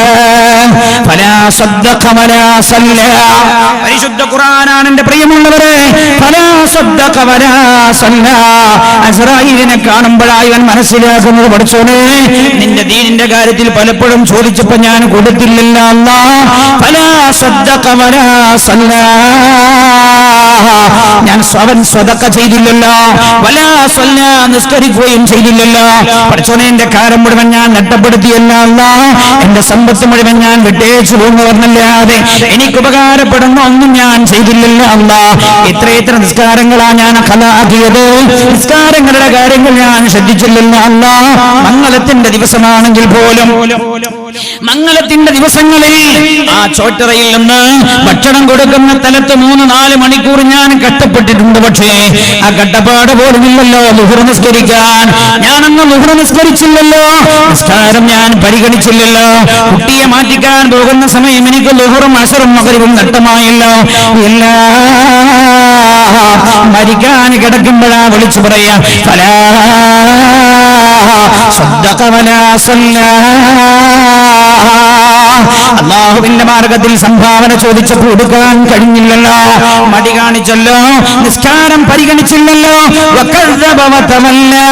ഇങ്ങനൊരു ദിവസം വരാൻ പോകുന്നുവെന്ന് പറഞ്ഞപ്പോ അതൊക്കെ വെറുതെ പറയുന്നതാണെന്ന് പറഞ്ഞ് കളവാക്കി പിന്തിരികയും ചെയ്തില്ലയോ. വലാ സദ്ദഖ വലാ സല്ലാ വലാകിൻ കദ്ദബ വതവല്ലാ ثم ذهب إلى أهله يتمطى. അവനതായി വയലൊക്കെ കേട്ടിട്ടോ അല്ലേ, ഉപദേശം കേട്ടിട്ടോ അവനവന്റെ വീട്ടിലേക്ക് തിരിച്ചു പോവുകയാണ്, കുടുംബത്തിലേക്ക്. അഹങ്കാരത്തോടെയാണ് അവൻ നടന്നു പോകുന്നത്. അഹങ്കാരത്തോടെയാണ് അവൻ നടന്നു പോകുന്നത്. അവന്റെ നടത്തം പോലും അഹങ്കാരമാ. ആഖിറമുണ്ട്, ഖബറുണ്ട്, മഹ്ശറുണ്ട്. ഇതൊക്കെ ഓർമ്മപ്പെടുത്തിയാൽ പോലും അതൊക്കെ നെവർ മൈൻഡ് ആക്കുകയാണ്. ഇതൊക്കെ അന്ന് പഴമക്കാർ പറഞ്ഞ വർത്താനല്ലാതെ ഇതൊക്കെ എന്തർത്ഥിച്ചാണെന്ന് ചോദിച്ചിട്ടാണ് അവൻ പോകുന്നത്. എന്നിട്ട് അവൻ പോകുന്ന നടത്തത്തിൽ പോലും എത്തമത്ത അഹങ്കാരം പ്രകടമാകുന്നുണ്ട്. ചെറുപ്പക്കാരുണ്ടല്ലോ എന്റെ സദസ്സിൽ, ഞാൻ അവരോട് ഓർമ്മപ്പെടുത്താൻ ഒരു ഹദീസ് നിങ്ങൾ ശ്രദ്ധിക്കണേ. ഹബീബായ നബിയുനാ റസൂലുള്ളാഹി സല്ലല്ലാഹു അലൈഹി വസല്ലം. ഒരുപാട് കാര്യം പറയാനുണ്ട്, പക്ഷേ റൂഹ് റാഹത്തോടെ റഹ്മാനിലേക്ക് എന്നുള്ള വിഷയം, അതുകൊണ്ട് ഞാൻ അതിലാ കേന്ദ്രീകരിക്കുന്നത്. റാഹത്തല്ലാതെ പോകുന്നവരാരാണ് എന്ന് വിശാലമായി നമ്മൾ പ്രതിപാദിക്കുന്നില്ല, പക്ഷേ ഗൗരവമായതുകൊണ്ട് ഞാൻ ഓർമ്മപ്പെടുത്താൻ ഹദീസ് ശ്രദ്ധിക്കണേ. മരണം മോശമാകാൻ ഇടവരുന്ന ഒരു കാര്യം അല്ലാഹുവിന്റെ ഹബീബ് പഠിപ്പിക്കുകയാണ് സല്ലല്ലാഹു അലൈഹി വസല്ലം. സലാസത്തുൻ, 3 വിഭാഗം ആളുകൾ, ലാ യുകല്ലിമുഹുമുല്ലാഹു യൗമൽ ഖിയാമ, ഖിയാമത്ത് നാളിൽ അല്ലാഹു അവരോട് സംസാരിക്കുകയില്ല. വലാ യൻദുറു ഇലൈഹിം, സംസാരിക്കില്ല എന്ന് മാത്രമല്ല അല്ലാഹു അവർക്ക് നേരെ നോക്കുക പോലുമില്ല. വലാ യുസക്കീഹിം, അല്ലാഹു തസ്കിയത്ത് കൊടുത്ത് രക്ഷപ്പെടുത്തുന്നവരുടെ കൂട്ടത്തിൽ പെടാനും അവർക്ക് കഴിയില്ല. 3 വിഭാഗം ആളുകൾ. എന്താണ് പറഞ്ഞതിന്റെ അർത്ഥം? അവരുടെ മരണം മോശമാകുമെന്നതിന്റെ സൂചനയാണത്. വലാ യുസക്കീഹിം വലഹും അദാബുൻ അലീം, വേദനാജനകമായ ശിക്ഷയാണ് അവരെ പിടികൂടാനിരിക്കുന്നത്. ഏതാണ് എന്റെ പ്രിയമുള്ള സഹോദരങ്ങളെ ആ 3 കാര്യം അല്ലാഹുവിന്റെ ഹബീബ് പറയാ. അൽ മുസ്ബിലു വൽ മന്നാൻ വൽ മുൻഫിഖു സിലഅതഹു ബിൽ ഹൈഫിൽ ഖാദിം. അല്ലാഹുവിന്റെ ഹബീബ് പറയുന്നു, അൽ മുസ്ബിലു, നിര്യാണിക്കതായി വസ്ത്രം വലിച്ചിഴച്ച് നടക്കുന്നവനാ.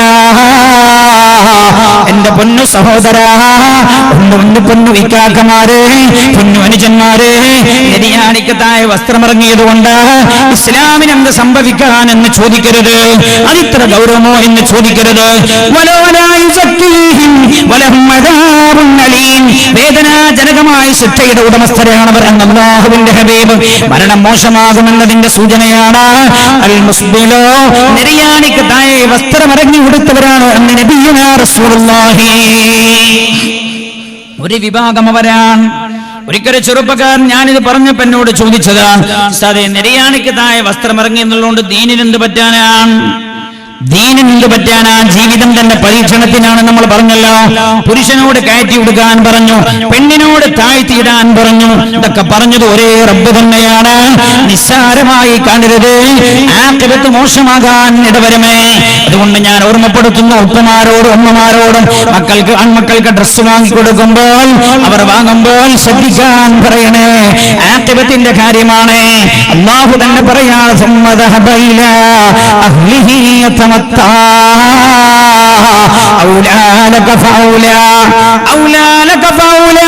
നിന്നോട് യോജിച്ചത് തന്നെയാ നിനക്ക് കിട്ടിയിരിക്കുന്നത്.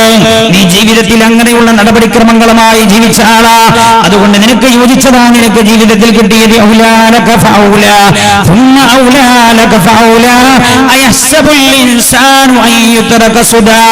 മനുഷ്യനെ ഞാൻ വെറുതെ അങ്ങ് ഒഴിവാക്കുന്ന വിചാരിച്ചവൻ, എടാ നീ ചിന്തിച്ചു നോക്കിയിട്ടുണ്ടോ? 30 കൊല്ലം മുമ്പ് 50 കൊല്ലം മുമ്പ് എന്റെ ഉമ്മയുടെ ഗർഭപാത്രത്തിലേക്ക് കടന്ന ഇന്ദ്രിയത്തുള്ളിയായിരുന്നില്ലയോ നീ? അതിൽ നിന്ന് ആണിനെയും പെണ്ണിനെയുമായി നമ്മൾ വേർതിരിച്ചോ.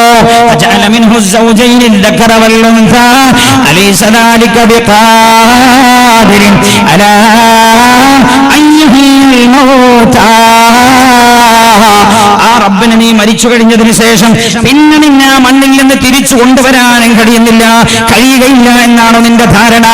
അല്ലാഹുവിന്റെ പരിശുദ്ധ ഖുർആനാ പറയുന്നത്. ഈ രീതിയിലാണ് റൂഹ് പോകുന്നത്. ശരീരത്തിൽ നിന്ന് അസ്റായീൽ അലൈഹിസ്സലാം റൂഹിനെ പിടിച്ചു വലിക്കാൻ, എന്നിട്ടതാ ചുറ്റുഭാഗത്തും നിൽക്കുന്ന മലക്കുകളുടെ കയ്യിലേക്ക് കൊടുക്കുന്നു. മലക്കുകളതാ നരകത്തിൽ നിന്ന് കൊണ്ടുവന്ന ഉടയാടങ്ങളിൽ പൊതിഞ്ഞു ആകാശലോകങ്ങളിലേക്ക് കയറുകയാണ്. അല്ലാഹുവിന്റെ ഹബീബ് നബിയുനാ റസൂലുള്ളാഹി സല്ലല്ലാഹു അലൈഹി വസല്ലം തങ്ങൾ പറയാൻ, മലക്കുകൾ ഈ റൂഹുമായി അല്ലാഹുവിന്റെ സന്നിധിയിലേക്ക് തിരിച്ചു പോവാണ്. പക്ഷേ ആ റൂഹ് ശരീരത്തിൽ നിന്ന് വേർപ്പെടുന്നതോടുകൂടെ ഈ ഭൂമി ലോകത്ത് എന്തെന്നില്ലാത്ത ദുർഗന്ധമുണ്ടാകുമത്രേ. റൂഹുമായി മലക്കുകൾ 1-ാം ആകാശത്തിന്റെ കവാടത്തിലെത്തുകയാണ്. കവാടത്തിന് മുട്ടുന്നു, വാതിൽ തുറക്കണേ എന്ന് ആവശ്യപ്പെടുന്നു. മറുഭാഗത്തുനിന്ന് മലക്കുകളുടെ ചോദ്യം, ആരാണിത്? ഇവർ പരിചയപ്പെടുത്തുന്നു. മോശപ്പെട്ട ആളാണോ തമ്മാടിയാണോ? അയാളുടെ ഏറ്റവും മോശമായ പേരുകൊണ്ടാണ് പരിചയപ്പെടുത്തുക. കല്ല് കുടിച്ചവനാണോ? ഇന്നാലിന്ന തലത്തെ ഇന്നവനായ കല്ലുകുടിയനാൻ, ഇന്നാലിന്ന തലത്തെ ഇന്നവനായ വ്യഭിചാരിയാൻ, ഇന്നാലിന്ന തലത്തെ തമ്മാടിയാൻ. ഏറ്റവും മോശപ്പെട്ട പേരുകൊണ്ട് പരിചയപ്പെടുത്തുക. ആ സമയത്ത് മലക്കുകൾ പറയും, ലാ തുഫത്തഹു تفتح لهم أبواب السماء ولا يدخلون الجنة حتى يلج الجمل في سم الخياط. ആകാശത്തിന്റെ കവാടം അവർക്ക് വേണ്ടി തുറക്കപ്പെടില്ല.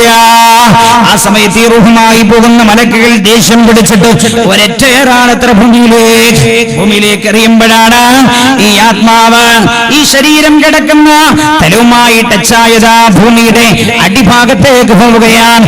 എവിടേക്കാണ് ഈ ആത്മാവ് എത്തുന്നത്? വഇന്നൽ ഫുജ്ജാറ ലഫീ സിജ്ജീൻ. തമ്മാടികളുടെ ആത്മാവ് പോകുന്നത് സിജ്ജീനിലേക്കാണ്. സിജ്ജീൻ എന്ന് പറഞ്ഞാൽ ഭൂമിയുടെ ഏറ്റവും താഴ്ഭാഗത്തുള്ള സ്ഥലമാണ്, ഏറ്റവും അടിയിലുള്ള സ്ഥലമാണ് സിജ്ജീൻ.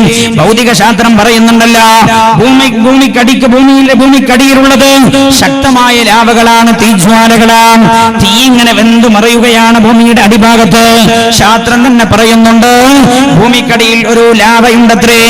ആ ലാവ ഭൂമിക്ക് മുകളിലേക്ക് വന്നാൽ ഭൂമിയെ പോലെ 7 ഇരട്ടി വ്യാപ്തമുള്ള ഒരു ഗോളത്തെ പോലും നശിപ്പിച്ചു കളയാനും കഴിവുള്ള ലാവയാണ് ഭൂമിയുടെ അടിഭാഗത്തുള്ളത്. അല്ലാഹു പറയാണ്, ഭൂമിക്കടിയിലേക്കാണ് അവരുടെ ആത്മാവ് കൊണ്ടുപോകുന്നത് എന്ന് പറഞ്ഞാൽ ഭൂമിയുടെ അടിയിലുള്ളത് എന്താണെന്ന് ശാസ്ത്രം പറഞ്ഞു തരുന്നുണ്ട്. തിളച്ചു മറയുന്ന തീക്കട്ടകളാ. ഭൂമുഖത്തുള്ള തീയിനേക്കാളും എത്രയോ ലക്ഷക്കണക്കിന് 10 മടങ്ങ് ഗൗരവമുള്ള തീയാണ്, തീകുണ്ടാരങ്ങളാണ് ഭൂമിയുടെ അടിയിൽ എന്ന് ശാസ്ത്രം പറയുന്നുണ്ട്. നേരെ ആത്മാവ് പോകുന്നത് അങ്ങോട്ടാ. എന്നാൽ ഹബീബായ നബിയുനാ മുഹമ്മദ് മുസ്തഫ സല്ലല്ലാഹു അലൈഹി വസല്ലമ തങ്ങൾ പഠിപ്പിക്കുകയാണ്, റാഹത്തായ റൂഹ് ശരീരത്തിൽ നിന്ന് വേർപെട്ടു പോകുന്ന ആളുകളുണ്ട്. അല്ലാഹു സുബ്ഹാനഹു വ തആല നമ്മൾ നേരത്തെ പറഞ്ഞ വിഭാഗത്തിൽ അല്ലാഹുവേ ഞങ്ങളെ നീ പെടുത്തല്ല റബ്ബേ, ഞങ്ങളെ മാതാപിതാക്കളെ നീ പെടുത്തല്ല അല്ലാഹ്, ഞങ്ങളെ മക്കളെ നീ പെടുത്തല്ല റബ്ബേ. ഈ സദസ്സിൽ നിന്ന് വന്നിരിക്കുന്ന ദുആ പ്രതീക്ഷിച്ചു വന്ന ഒരാളെയും നീ പെടുത്തല്ല അല്ലാഹ് എന്ന് റബ്ബിനോട് പൊട്ടിക്കറിഞ്ഞ് ദുആ ചെയ്യേണ്ടതാണ് നമ്മൾ. എന്നാൽ രണ്ടാമത്തെ വിഭാഗമുണ്ട്. ആരാണത്? റാഹത്തായി തന്റെ ശരീരത്തിൽ നിന്ന് റൂഹ് വേർപിരിഞ്ഞ് അല്ലാഹുവിന്റെ സന്നിധിയിലേക്ക് പോകുന്നവരാണവർ. മഹാനായ നബിയുനാ റസൂലുള്ളാഹി സല്ലല്ലാഹു അലൈഹി വസല്ലമ തങ്ങൾ പഠിപ്പിക്കുകയാണ്, നല്ല മനുഷ്യനാണോ മരിക്കാൻ പോകുന്നത്, അയാളുടെ ചുറ്റുഭാഗത്തും മലക്കുകൾ വന്നിരിക്കുന്നു. അസ്രായീൽ അലൈഹിസ്സലാം തലയുടെ ഭാഗത്ത് വന്നിരിക്കുന്നുണ്ട്. അസ്രായീൽ അലൈഹിസ്സലാം അയാൾക്ക് അല്ലാഹു നൽകിയ സമയം കഴിഞ്ഞാൽ ചുറ്റുഭാഗത്തുമുള്ള മലക്കുകളോട് റൂഹ് പിടിക്കാൻ പറയുന്നു. ആ സമയത്ത് ആ മലക്കുകൾ റൂഹ് പിടിക്കാൻ ആരംഭിക്കുന്നു. ശരീരത്തിന്റെ കാലിന്റെ തണ്ടവരിൽ നിന്ന് റൂഹ് ഇങ്ങനെ പിടിച്ചു കൊണ്ടുവരാൻ, പക്ഷേ ഈ മുഅ്മിനായ മനുഷ്യൻ അറിയുന്നില്ല. അത്ര ലഘുവായാണ് അവന്റെ റൂഹ് പിടിക്കുന്നത്. അല്ലാഹു ആ വിഭാഗത്തിൽ നമ്മെ പഠിപ്പിച്ചു തരട്ടെ. ശരീരത്തിൽ നിന്നത് ആ റൂഹ് ഇങ്ങനെ തിരിച്ചു വലിച്ചിട്ട് ചുറ്റുഭാഗത്തും നിൽക്കുന്ന മലക്കുകളുടെ കയ്യിലേക്ക് കൊടുക്കുന്നു. മലക്കുകളുടെ കയ്യിലേക്ക് കൊടുത്താൽ ആ ശരീരത്തിൽ നിന്ന് റൂഹ് അങ്ങ് വെളിയിലേക്ക് വരുന്നതോടുകൂടെ ഭൂതലം തന്നെ എന്തെന്നില്ലാത്ത പരിമളമാകും. മലക്കുകൾ ഈ റൂഹദാ ശരീര സ്വർഗത്തിൽ നിന്ന് കൊണ്ടുവന്ന ഉടയാടങ്ങളിൽ പൊതിഞ്ഞ് മേലോട്ട് കയറുകയാണ് മലക്കുകൾ. ഒന്നാം ആകാശത്തിന്റെ കവാടത്തിലെത്തുന്നു. ഒന്നാം ആകാശത്തിന്റെ കവാടത്തിലെത്തിയാൽ മലക്കുകൾ കവാടത്തിന് മുട്ടുകയായി. മറുഭാഗത്തു നിന്ന് ചോദ്യം, ആരുടെ ആത്മാവാണ്? മലക്കുകൾ പരിചയപ്പെടുത്തുന്നു. അയാളുടെ ഏറ്റവും നല്ല പേരുകൊണ്ട് പരിചയപ്പെടുത്തുന്നത്. ആ സമയത്ത് അവർക്ക് ആകാശ കവാടങ്ങൾ തുറക്കപ്പെടുകയാണ്. ഒന്നാം ആകാശത്തിലേക്ക് മലക്കുകൾ റൂഹുമായി കയറുന്നു. മുഅ്മിനായ ഒരു മനുഷ്യൻ മരിച്ചാൽ ആ മരിക്കുന്നതിനോടനുബന്ധമായി നടക്കുന്ന പ്രവർത്തനങ്ങളാണ് അല്ലാഹുവിന്റെ ഹബീബ് നബിയുനാ റസൂലുള്ളാഹി സല്ലല്ലാഹു അലൈഹി വസല്ലമ തങ്ങൾ പഠിപ്പിക്കുന്നത്. അങ്ങനെ ഒന്നാം ആകാശത്തൂടെ കയറുന്നു. രണ്ടാം ആകാശത്തിന്റെ കവാടത്തിന് ചെന്ന് കൊട്ടുന്നു. അവനും ചോദിക്കുന്നു, ആരാണിത്? നല്ല പേരുകൊണ്ട് പരിചയപ്പെടുത്തുന്നു. അങ്ങനെ രണ്ടാം ആകാശത്തിന്റെ കവാടം തുറക്കപ്പെടുന്നു. 2ലും 3ലും 4ലും 5ലും 6ലും കഴിഞ്ഞ് 7ാം ആകാശത്തിന്റെ കവാടത്തിനും അപ്പുറത്തേക്ക് കടക്കുകയാണ്. 7ാം ആകാശം അങ്ങ് കഴിഞ്ഞാൽ പിന്നെ ഒരു ലോകമുണ്ട്. അന്ന് ശഫീഉനാ റസൂലുള്ളാഹി. ശാസ്ത്ര ലോകമാലോകം കണ്ടിട്ടില്ല. ശാസ്ത്രമല്ലെങ്കിൽ എന്താ കണ്ടതിന്റെ പ്രിയമുള്ള സഹോദരങ്ങളെ, ഈ പ്രപഞ്ചത്തിന്റെ ഒരു ചെറിയ മുക്ക് പോലും ലോകത്തിന് കാണാനും കഴിഞ്ഞിട്ടില്ല. ശാസ്ത്ര ലോകത്തിന് കാണാനും കഴിഞ്ഞിട്ടില്ല. അല്ലാഹുവിന്റെ ഹബീബാ പറയുന്നത്, 7 ആകാശങ്ങളും കഴിഞ്ഞാൽ പിന്നെ ഒരു ലോകമുണ്ട്. ആ ലോകത്തിന് അല്ലാഹുവിന്റെ ഹബീബ് നൽകിയ പേര് അല്ലാഹുവിന്റെ അർശിന്റെ താഴെയാണത്. ഇല്ലീൻ എന്ന് എന്ന് പറയുന്നൊരു ലോകമുണ്ട്. ആ ലോകത്തേക്ക് ഈ റൂഹുമായി മലക്കുകൾ കടന്നു ചെല്ലാൻ ഇല്ലീനിലേക്ക് റൂഹെത്തിയാൽ പെട്ടെന്നൊരു ശരീരം വരുമ്പോ എന്റെ അടിമയുടെ കിതാബ് നിങ്ങൾ ഇല്ലീനിൽ രേഖപ്പെടുത്തേണ്ടതാണ്. ദുന്യാവരെ നിങ്ങൾ ദുന്യാവിലേക്ക് തിരിച്ചു കൊണ്ടുവരണേ. ദുന്യാവിൽ നിന്നാണ് ഞാൻ അവനെ ഭൂമിയിൽ നിന്നാണ് സൃഷ്ടിച്ചത്. ഭൂമിയിലേക്ക് തന്നെ ഞാൻ അവനെ മടക്കുന്നതാണ്.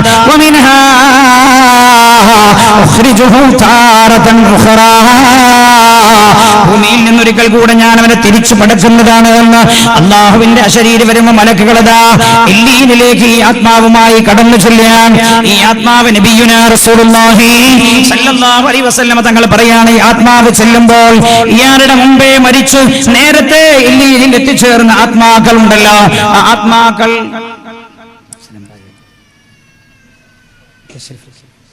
നേരത്തെ ഇല്ലീനിലെത്തിയ ആത്മാക്കളുണ്ടല്ലോ, നേരത്തെ ഇല്ലീനിലെത്തിയ ആത്മാക്കൾ അല്ലാഹു റബ്ബുൽ ഇസ്സത്ത് ഹബീബായ നബിയുനാ റസൂലുള്ളാഹി സ്വല്ലല്ലാഹു അലൈഹി വസല്ലം തങ്ങൾ പറയാണ്, ആത്മാവിനെ ഭൂമിയിൽ വെച്ച് പരിചയമുള്ള ആളാണെങ്കിൽ കണ്ടുമുട്ടും, ഭൂമിയിലെ വിശേഷങ്ങൾ സംസാരിക്കും.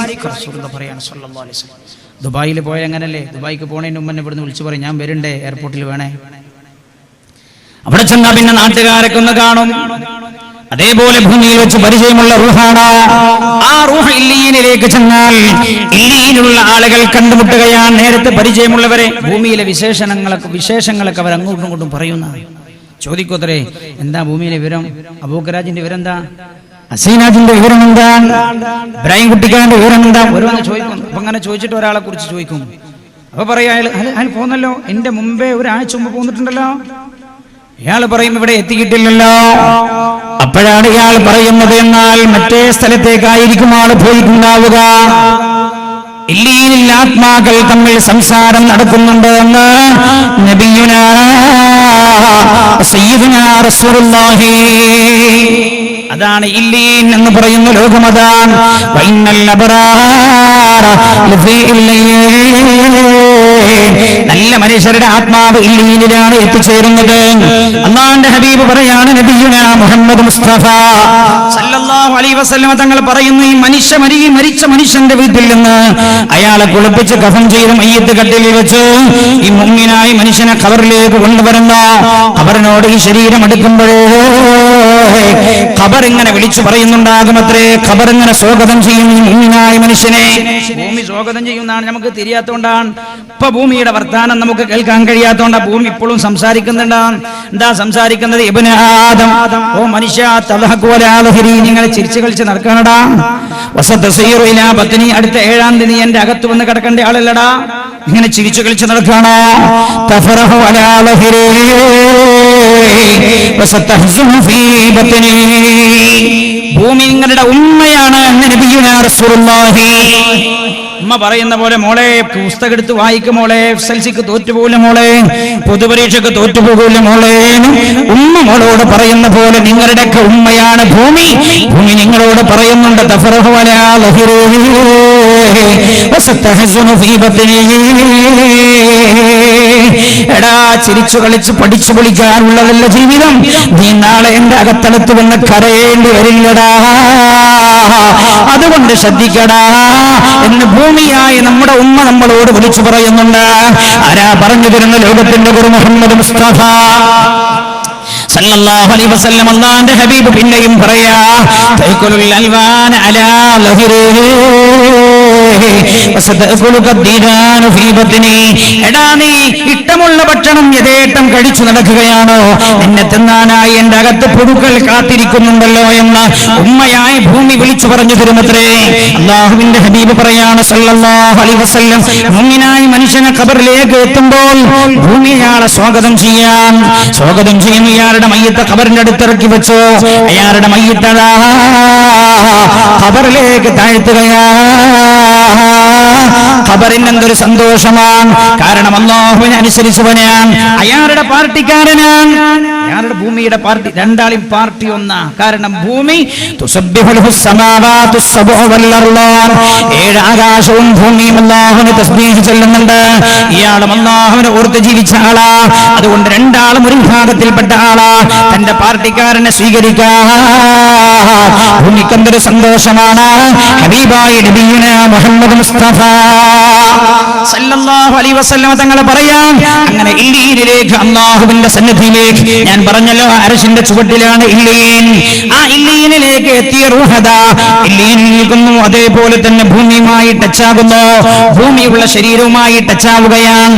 അങ്ങനെയാണ് ഭൂമിയിലുള്ള ശരീരവുമായി ആ റൂഹിന്റെ ഒരു ടച്ച് ഉണ്ടാകുമത്രേ.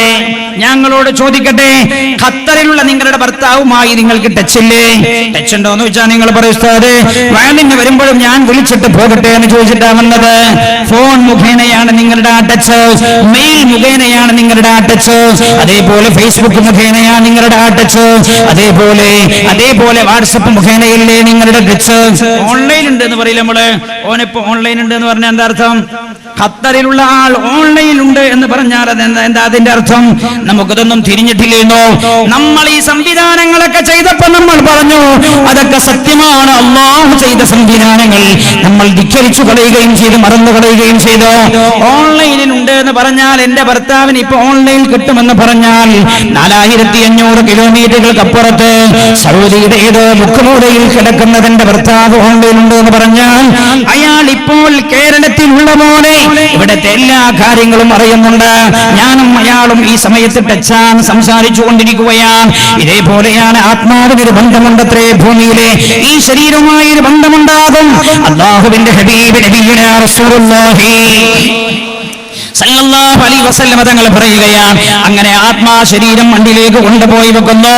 ചുറ്റുഭാഗത്തും നിൽക്കുന്ന മലക്കുകൾ അതാ, ചുറ്റുഭാഗത്തും നിൽക്കുന്ന മനുഷ്യരതാ. ഖബറടക്കം കഴിഞ്ഞിട്ട് 3 അടി അങ്ങ് വെച്ചാൽ എന്നാ റസൂലുള്ളാഹി പറഞ്ഞത്. 3 അടി അങ്ങ് വെച്ചാൽ എന്നാ റസൂലുള്ളാഹി പറഞ്ഞതിന്റെ സമയം എങ്ങനെ പറഞ്ഞത്? 3 കാൽപാദങ്ങൾ അങ്ങ് വെച്ചാൽ അതാഹുൽ മലകാനിൽ അലീമാനിൽ ഹായിലാനിൽ മുസമ്മയാനി ബിമുൻകറിൻ മനകീരിൻ അലൈഹിം السلام وأيقظاك وأجلساك وسألاك من ربك ومن نبيك ومن دينك وما قبلتك. ഈ മലക്കുകൾ വന്നിട്ട് നിന്നെ പിടിച്ചെടുക്കും. إذا جاءك الملكان الهائلان مسميان بمنكر ونكير عليهم السلام. മുൻകർ നകീർ എന്ന പേരുള്ള 2 മലക്കുകൾ ഭീകരമായ രൂപത്തിൽ നിന്റെ സന്നിധിയിലേക്ക് വരും.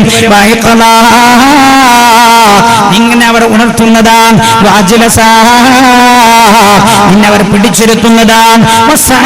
അവർ നിന്നോട് ചോദിക്കും, ആരാ നിന്റെ റബ്ബ്?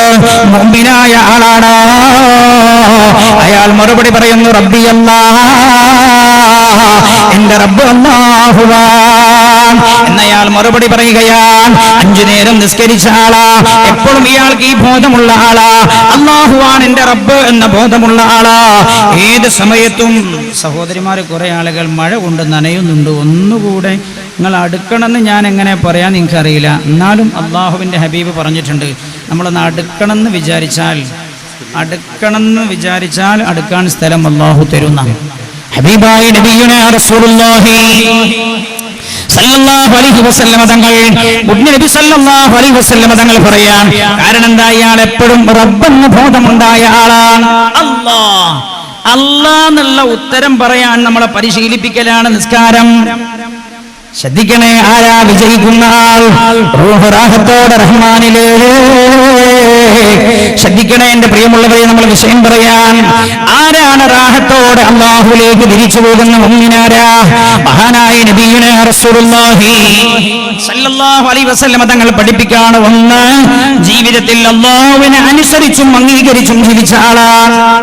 എന്നിട്ടോ ശ്രദ്ധിക്കണങ്ങളെ, കുട്ടികളോട് പറയല്ലേ. ഇപ്പൊ എന്നോട് ഇന്നലെ ഞാൻ നോമ്പ് തുറക്കാൻ പോയ വീട്ടിലൊരാൾ പറഞ്ഞു, ഉസ്താദേ മട്ടന്നൂരുകാരനാണ്, അല്ലാഹു ആ നാടിന് ഖൈറും ബർക്കത്തും പ്രദാനം ചെയ്യട്ടെ. വല്ലാത്ത ഒരു പ്രത്യേകതയുള്ള നാടാണ് ആ നാട്. അല്ലാഹു ആ നാടിന് ഖൈറും ബർക്കത്തും പ്രദാനം ചെയ്യട്ടെ. അയാൾ ഇന്നലെ എന്നോട് പറഞ്ഞു, എന്റെ നോമ്പ് തുറ ശരിക്ക് തിങ്കളാഴ്ചയാണ്, പക്ഷെ തിങ്കളാഴ്ച എന്റെ മോളുടെ മോൾ ഞാനിങ്ങനെ ആലോചിച്ചു പോയപ്പോ എന്റെ മോളുടെ മോൾ SLCക്കാണ് ഈ കൊല്ലം, അതുകൊണ്ടല്ല ക്ലാസ് തുടങ്ങിയിട്ടുണ്ട്. അതുകൊണ്ടാണ് ഞാൻ ഇന്ന് ശനിയാഴ്ചത്തേക്കാക്കിയത്. പക്ഷേ ശനിയാഴ്ച അവൾ വന്നിട്ടില്ല. അവൾക്ക് സ്പെഷ്യൽ ക്ലാസ് ഉണ്ട്. എന്തിന്? 10 മാസം കഴിഞ്ഞാൽ നടക്കുന്ന പരീക്ഷയ്ക്ക് വേണ്ടി ഇത്ര ഗൗരവത്തിലാ ഒരുങ്ങുന്നത്. 10 മാസം കഴിഞ്ഞാൽ നടക്കുന്ന SLC പരീക്ഷയ്ക്ക് വേണ്ടി എന്തൊക്കെ ഒരിക്കൽ എന്നോട് പറഞ്ഞത്, ഒരു ജനുവരിയിൽ എന്നോട് പറഞ്ഞു, ഞാൻ ടിവിയുടെ കേബിളൊക്കെ മുറിച്ചിട്ടുണ്ട്. ഞാൻ ചോദിച്ചു അയാളോട് എന്താ? എന്നോട് പറഞ്ഞു SLC പരീക്ഷ. ഞാൻ പറഞ്ഞു SLC പരീക്ഷ മാർച്ചിലല്ലേ? എന്നോട് പറഞ്ഞു ഉസ്താദേ മാർച്ചിലാണ്, പക്ഷേ 2 മാസം മുമ്പെങ്കിലും കുട്ടികൾ വായിച്ചില്ലെങ്കിൽ എന്റെ മക്കളെല്ലാം തോറ്റുപോകുമെന്ന് അയാൾക്ക് ഉറപ്പുണ്ട്. എന്നാൽ ഈ സിനിമയും സീരിയലും ദുനിയാവിലെ SLC പരീക്ഷയ്ക്ക് പോലും തടസ്സമാണെങ്കിൽ മുഅ്മിനേ നീ ചിന്തിച്ചോ, ഈ സിനിമയും സീരിയലും നാളെ ഖബറിൽ നിന്റെ ജീവിതം നശിപ്പിച്ചു കളയാനുള്ളതാ. ഹബീബായ നബിയുനാ റസൂലുള്ളാഹി സല്ലല്ലാഹു അലൈഹി വസല്ലം തങ്ങൾ പറയാണ്, ആരാ റാഹത്തായി റബ്ബിലേക്ക് തിരിച്ചു പോകുന്ന റൂഹിന്റെ ഉടമസ്ഥനാരാ? അല്ലാഹുവിന് വേണ്ടി മറക്കാതെ സുജൂദ് ചെയ്ത ആളാ. മാത്രമല്ല ആ ഉത്തരം പഠിപ്പിക്കാണ് നിസ്കാരം. നിങ്ങൾ കണ്ടിട്ടില്ലേ? നിസ്കരിക്കാൻ പോണ മനുഷ്യനെ അറിയല്ലോ എന്ത്, ഞാൻ അല്ലാഹ്ക്കാണ് നിസ്കരിക്കണമെന്ന് അറിയല്ലോ. പിന്നെന്തിനാണ് അയാൾ പറയുന്നത്? പറയൽ സുന്നത്താണല്ലോ നീയത്ത് പറയൽ സുന്നത്ത്. എന്താ? 5 നേരം പരിശീലിപ്പിക്കണത്. അല്ലാഹുവേ നിനക്ക് വേണ്ടി ളുഹർ നിസ്കാരം 4 റക്അത്ത് ഖിബലക്ക് മുന്നിട്ട് ഞാൻ നിസ്കരിക്കുന്നുവെങ്കിൽ ളുഹർ നിസ്കാരം 4 റക്അത്ത് ഖിബലക്ക് മുന്നിട്ട് അല്ലാഹു തആലാക്ക് വേണ്ടി ഞാൻ നിസ്കരിക്കുന്നു. അല്ലാഹ് എന്ന ചിന്ത നിന്റെ അവബോധ മനസ്സിലേക്ക് കയറ്റിവിടാൻ. അവബോധ മനസ്സിലേക്ക് കയറ്റിവിട്ടാനുള്ള പ്രത്യേകത എന്താ? ഏത് സമയത്ത് പിന്നെ അത് ചോദിച്ചാലും അത് കിട്ടും. മരിച്ചു കഴിഞ്ഞാൽ അതാണ് അവബോധ മനസ്സിന്റെ പ്രത്യേകത. മരണം സംഭവിച്ചാൽ ഉണരുന്ന മനസ്സാ അവബോധ മനസ്സിന്റെ സഹോദരങ്ങളെ അതിലേക്ക് ഇങ്ങനെ കയറ്റിവിടാൻ. 5 നേരം അല്ലാഹ് അല്ലാഹ് നിസ്കരിച്ചിരുന്നിട്ട് സുബ്ഹാനല്ലാഹ് സുബ്ഹാനല്ലാഹ് സുബ്ഹാനല്ലാഹ് അല്ലാഹു അക്ബർ അല്ലാഹു അക്ബർ അല്ലാഹു അക്ബർ അൽഹംദുലില്ലാഹ് അൽഹംദുലില്ലാഹ് അൽഹംദുലില്ലാഹ്. കുട്ടി കണ്ടിട്ടില്ലേ നിങ്ങൾ? സയൻസിൽ ഏറ്റവും പ്രയാസമായ പാഠമെടുത്തിട്ട് വായിച്ചത് തന്നെ പിന്നെയും വായിക്കുന്നത്. നിസ്കാരമെന്ന് പറഞ്ഞാൽ ഖബറിലെ ചോദ്യത്തിനുള്ള പരിശീലനമാണ്. ഒന്നാമത്തെ ചോദ്യം തന്നെ അതാ, മർറബ്ബുകാരടാ നിന്റെ റബ്ബ്. ശാസ്ത്രം പോലും സമ്മതിക്കുന്നുണ്ട് പ്രിയമുള്ളവരെ. ഖബറിലെ ചോദ്യം ഉണ്ടോ ഇല്ലേ എന്ന് പോലും പറഞ്ഞിട്ടില്ല. പക്ഷെ അവർ പറയുന്നുണ്ട്, ഒരു മനുഷ്യൻ മരിച്ചാൽ അയാളുടെ അവയവങ്ങളുടെ കഴിവ് നശിച്ചു പോകുന്നില്ല. നമ്മളെ കൂട്ടത്തിൽ ചില മനുഷ്യന്മാർ പോലും പറഞ്ഞ മരിച്ചാലോ അവന്റെ എല്ലാ കാറ്റും പോയി എന്നാണ്. ശാസ്ത്രം പോലും സമ്മതിക്കൂലത് പറഞ്ഞാൽ. സൈനു ഡോക്ടർ ഈ വേദിയിൽ ഇരിക്കുന്നുണ്ടല്ലോ.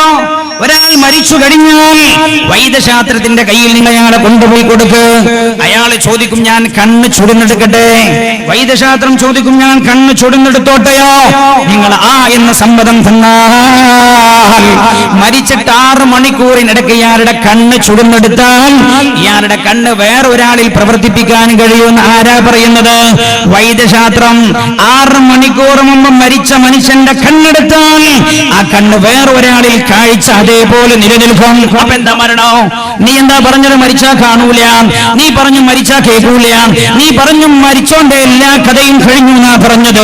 ആധുനിക ശാസ്ത്രം പോലും നിന്നെ അറബിക്കടലിലേക്ക് എന്ന് പറഞ്ഞാൽ ശരിയാവൂല, ചവച്ചു കൊട്ടയിലേക്ക് വലിച്ചെറിയുകയാണ്. മരിച്ചാ എല്ലാം കഴിഞ്ഞു എന്ന് പറഞ്ഞാൽ ജീവിതത്തിന് വല്ല അർത്ഥമുണ്ടോ? പിന്നെ മരിച്ചാൽ അവസാനിക്കുകയില്ല, മരിച്ചാൽ എല്ലാം തുടങ്ങുകയാണ്. 6 മണിക്കൂറിനുള്ളിൽ ഈ കണ്ണെടുത്ത ഈ കണ്ണ് വേറൊരാളിൽ പ്രവർത്തിക്കും. ഹൃദയം എടുത്താൽ, കിഡ്നി എടുത്താൽ, അവയവങ്ങൾ എടുത്താൽ വേറൊരാളിൽ പ്രവർത്തിപ്പിക്കാൻ കഴിയും. ശ്രദ്ധിക്കണേ, ഇതേ വൈദ്യശാസ്ത്രം പറയാണ്, ഭൗതിക ശാസ്ത്രം. ഒരാരുടെ ബോധമുണ്ടല്ലോ മരിച്ചു കഴിഞ്ഞാലും 8 മണിക്കൂർ നേരത്തേക്ക് നിലനിൽക്കുന്നുണ്ട്. അതുവരെ കണ്ടെത്തിയിട്ടുണ്ട്. 8 മണിക്കൂർ വരെ നിലനിൽക്കുന്നു എന്നിവർ കണ്ടെത്തിയിട്ടുണ്ട്. എന്നാൽ അല്ലാഹുവിന്റെ ഹബീബ് പറഞ്ഞത് എന്താണെന്നറിയോ? ഒരാൾ മരിച്ചു കിടക്കുന്നത് ഏത് ബോധത്തിലാണോ ആ ബോധത്തിലാണ് ഖിയാമത്ത് നാൾ വരെ അയാൾ കിടക്കുന്നത്. അതുകൊണ്ടാണല്ലോ നബിയുനാ റസൂലുള്ളാഹി സല്ലല്ലാഹു അലൈഹി വസല്ലം തങ്ങൾ പറഞ്ഞത്, ഒരാൾ ഇഹ്റാം ചെയ്ത് തൽബിയത്ത് ചൊല്ലുന്ന അവസ്ഥയിലാണ് അയാൾ മരിച്ചത്, ഒരാൾ ഇഹ്റാമിലായിരിക്കെയാണ് അയാൾ മരിച്ചത്. എന്നാൽ യുബഅസു യൗമൽ ഖിയാമത്തി മുലബ്ബിയാ, ഖിയാമത്ത് നാളിൽ അയാൾ ഖബറിൽ നിന്ന് എഴുന്നേൽക്കുമ്പോ ലബ്ബൈക അല്ലാഹുമ്മ ലബ്ബൈക എന്ന് ചൊല്ലുന്നുണ്ടാവും. അപ്പൊ പറഞ്ഞതിനർത്ഥം എന്താ? അയാൾ ഏത് അവസ്ഥയിലാണോ മരിക്കുന്നത്, ഏത് ബോധത്തിലാണോ മരിക്കുന്നത്, അതേ ബോധത്തിലാണ് അയാൾ എഴുന്നേൽക്കുക. അപ്പൊ ഒരാൾ കള്ള് കുടിച്ചിട്ട് ആ മത്ത് പിടിച്ച അവസ്ഥയിലാണ് മരിച്ചത്, അതേപോലെയാണ് അല്ലാഹുവിന്റെ മഹ്ശറിലേക്ക് എഴുന്നേറ്റ് വരിക എന്ന് ലോകത്തിന്റെ ഗുരു മുഹമ്മദുർ റസൂലുള്ളാഹി. ശ്രദ്ധിക്കണേ എന്റെ പ്രിയമുള്ളവർ, അല്ലാഹു നല്ല മരണം പ്രദാനം ചെയ്യട്ടെ. ഒരാൾ വാട്സപ്പിൽ ഇങ്ങനെ ചാറ്റിംഗ് നടത്തുന്ന സമയത്താണ് അയാൾ മരിച്ചുപോയത്. എന്താണ് പറഞ്ഞതിന്റെ അർത്ഥം? അയാൾ ആരുമായിട്ട് ആ ചാറ്റിംഗ് നടത്തിയത്, ആ ചാറ്റിംഗ് നടത്തുന്ന ബോധത്തിലാണ് അയാൾ കിടക്കുക, ആ ബോധത്തിലാണ് അയാൾ എഴുന്നേറ്റ് വരിക. അപ്പൊ അയാളോട് മലക്ക് ചെന്നിട്ട് ചോദിക്കാൻ, മർറബ്ബുക്, ആരടാ നിന്റെ റബ്ബ്? അവനത് ബോധമൊന്നുമില്ല.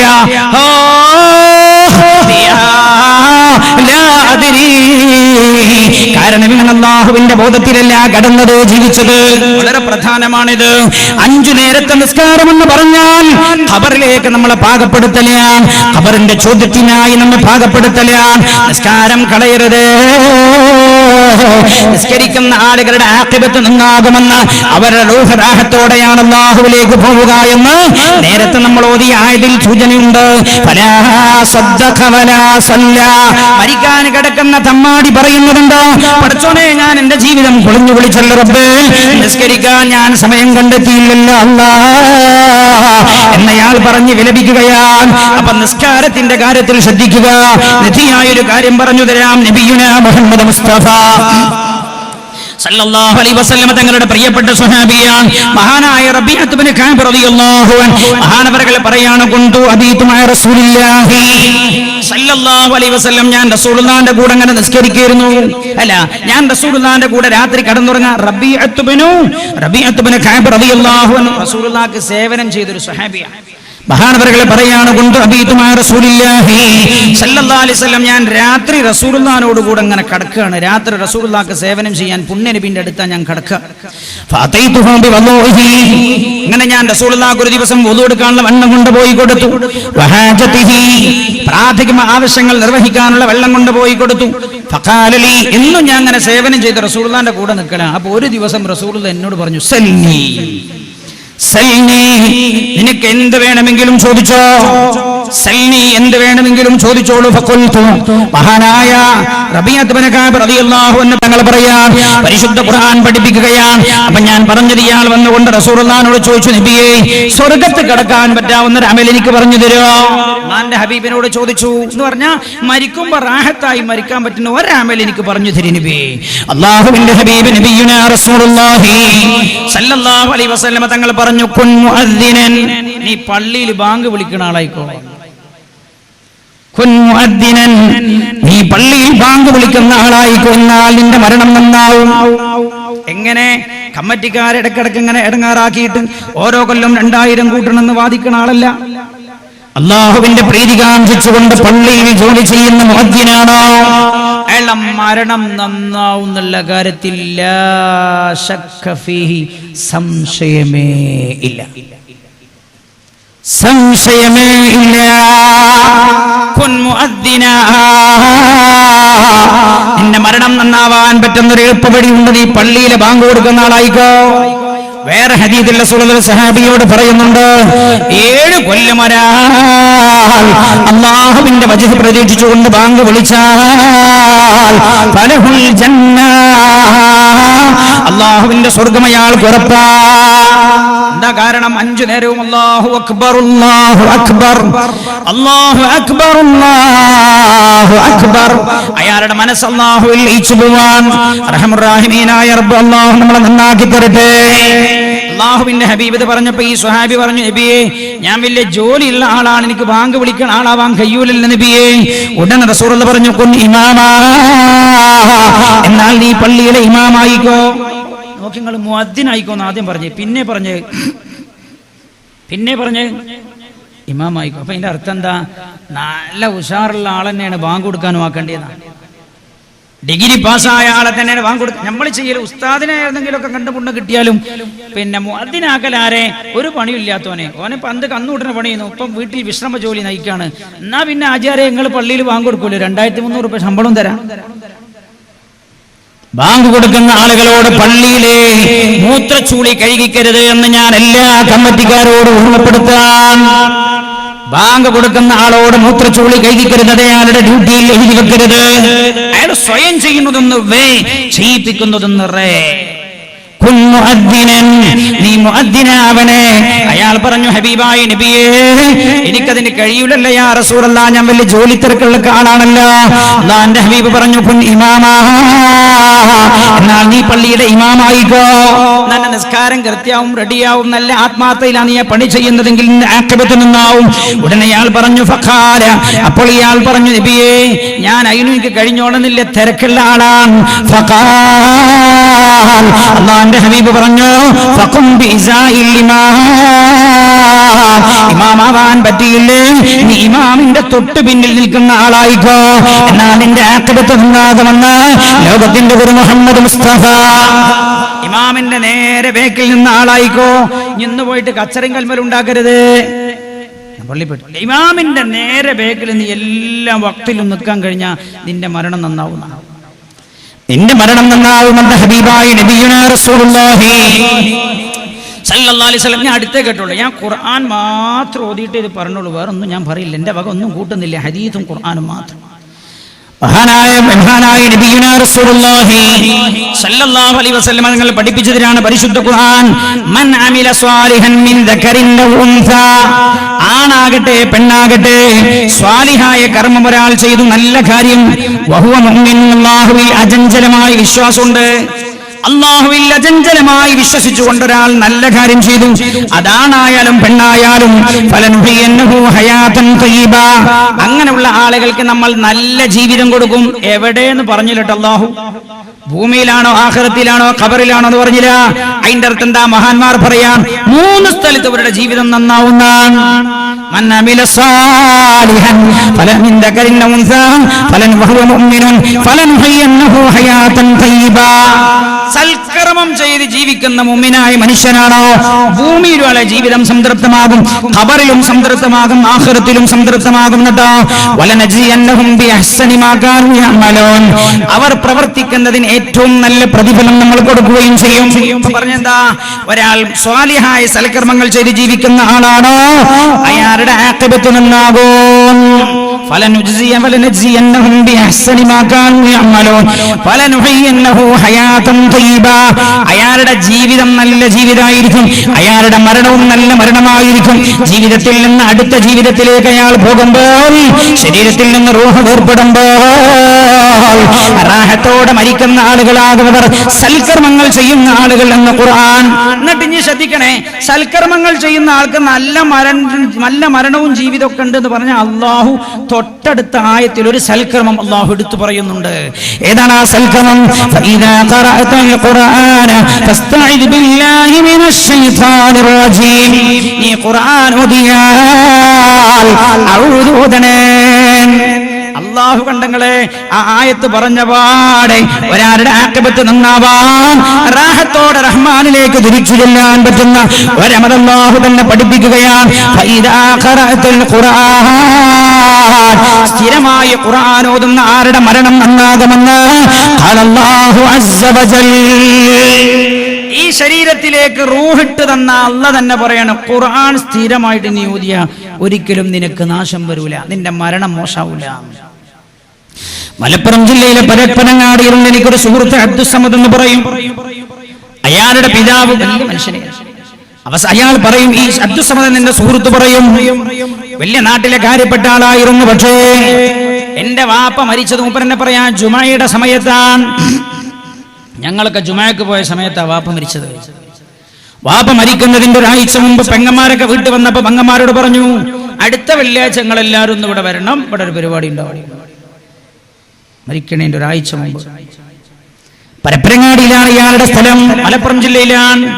അയാൾ ഒരാഴ്ച മുമ്പ് പറയാം, അടുത്ത വെള്ളിയാഴ്ച എല്ലാവരും ഇവിടെ ഉണ്ടാവണം. ഭാര്യനോട് പറഞ്ഞു എല്ലാവരോടും ഇവിടെ ഉണ്ടാവാൻ പറയണം, നമുക്കൊരു പരിപാടി വെക്കണം അടുത്ത വെള്ളിയാഴ്ച. ഇവര് മനസ്സിലാക്കിയ വാപ്പക്ക് വയസ്സായി, വാപ്പ ചെന്നി പറയണം. ചെന്നി എന്ന് പറയുന്നത് നമ്മള് പിച്ചിയും പഴിയും പറയാം അല്ലേ. വാപ്പ എന്തോ പിച്ചിയും പഴിയൊക്കെ പറയാന്ന് അവര് വിചാരിച്ചത്. കാരണം അങ്ങനെ എന്തെങ്കിലും പറഞ്ഞുകൊണ്ടിരിക്കും. അന്ന് വെള്ളിയാഴ്ച ഈ സഹോദരനോട് പറയാം, ഞങ്ങളൊക്കെ വാപ്പന്റെ അടുത്തുണ്ടായിരുന്നു, ജുമയ്ക്ക് ഞങ്ങളൊക്കെ പോയി.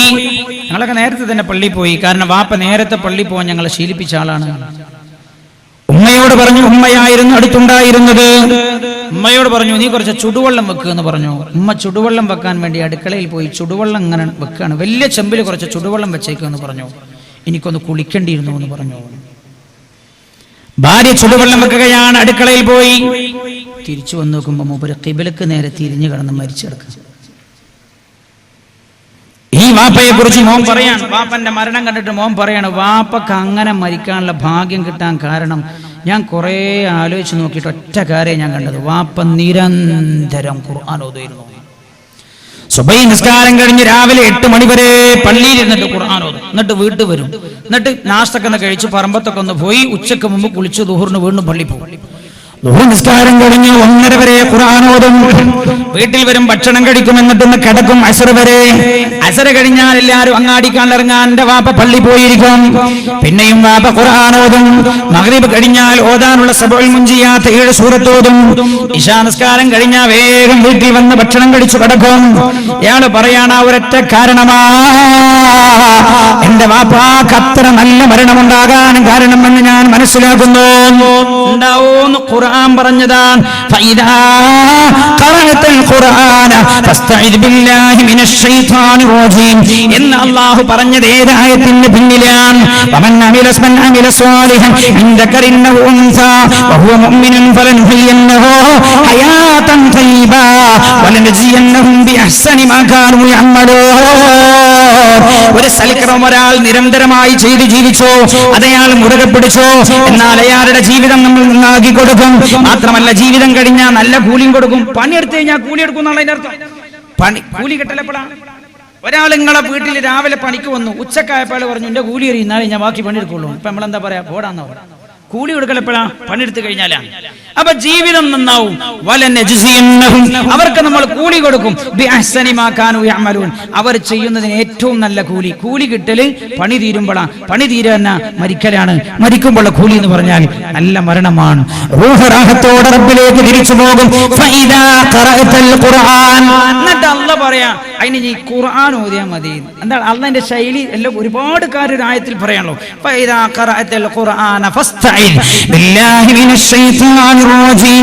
എന്താ പറഞ്ഞത് നിങ്ങള്, സ്ഥിരമായ ഖുർആൻ ഓതുന്ന ആളുകളാണെങ്കിൽ പിശാചിനെ വരെ പഴിപ്പിക്കാൻ കഴിയില്ല. പിശാചി പഴിപ്പിക്കേണ്ട സമയമുണ്ട്. അതപ്പെടാ ഒരാൾ മരിക്കാൻ കിടക്കുന്ന സമയം. ഒരാളുടെ റൂഹ് മലക്കുകൾ പിടിക്കാൻ തുടങ്ങുമ്പോൾ തൊട്ടടുത്ത് ഇബ്ലീസ് ഉണ്ടാവുന്ന. അതാ പണ്ട് നമ്മളമ്മമാരൊക്കെ എപ്പോഴും ദ്വാരക്കുന്നു,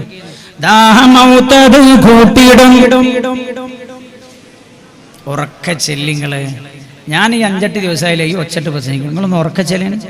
ഈമാൻ പോകുന്നില്ല, ഈമാൻ പോകുന്നില്ല. ദ്വായണത് ദാഹമൗതദിൽ കൂട്ടിടും ഇബ്ലീസ് കുഫിനെ കാട്ടിടും.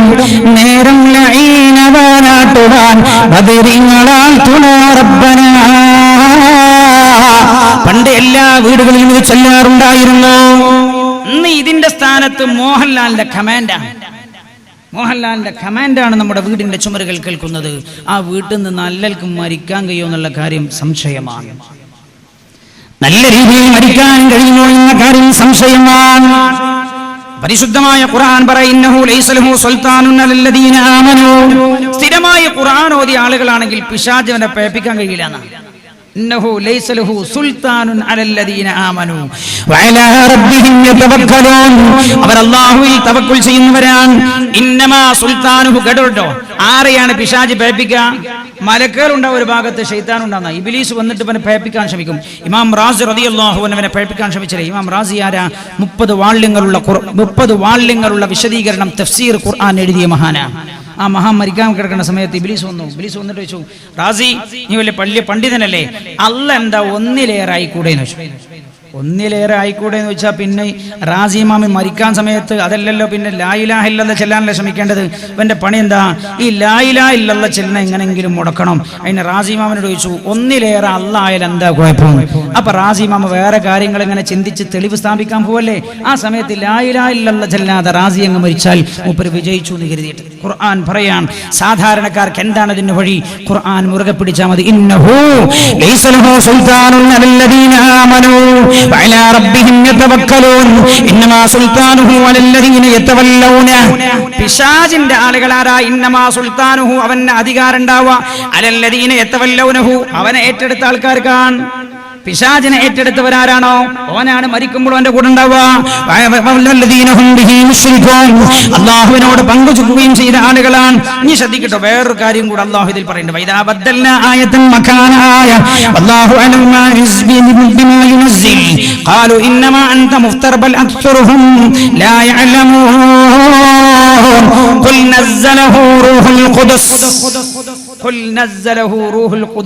ഈ ഖുർആൻ ഇറക്കിയത് ജിബ്രീൽ അലൈഹിസ്സലാം എന്ന് പറയണം.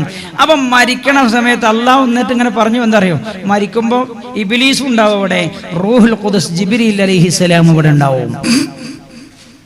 ജിബ്രീൽ അലൈഹിസ്സലാം ഇവിടെ ഉണ്ടാവും. അപ്പൊ ഈ ചൊല്ലിന്റെ അർത്ഥം എന്തായി? ദാഹമൗത്തത് കൂട്ടിയിടും, ഇബ്ലീസ് കൂസിനെ കാട്ടിയിടും, നേരം ലഈനവനാട്ടുവാൻ. ബദരീങ്ങളാൽ തുണാന്ന് പറഞ്ഞാൽ ബദറിൽ പങ്കെടുത്ത മലക്കുകളുടെ നേതാവാണ് ആര്? മഹാനായ ജിബ്രീൽ അലൈഹിസ്സലാം.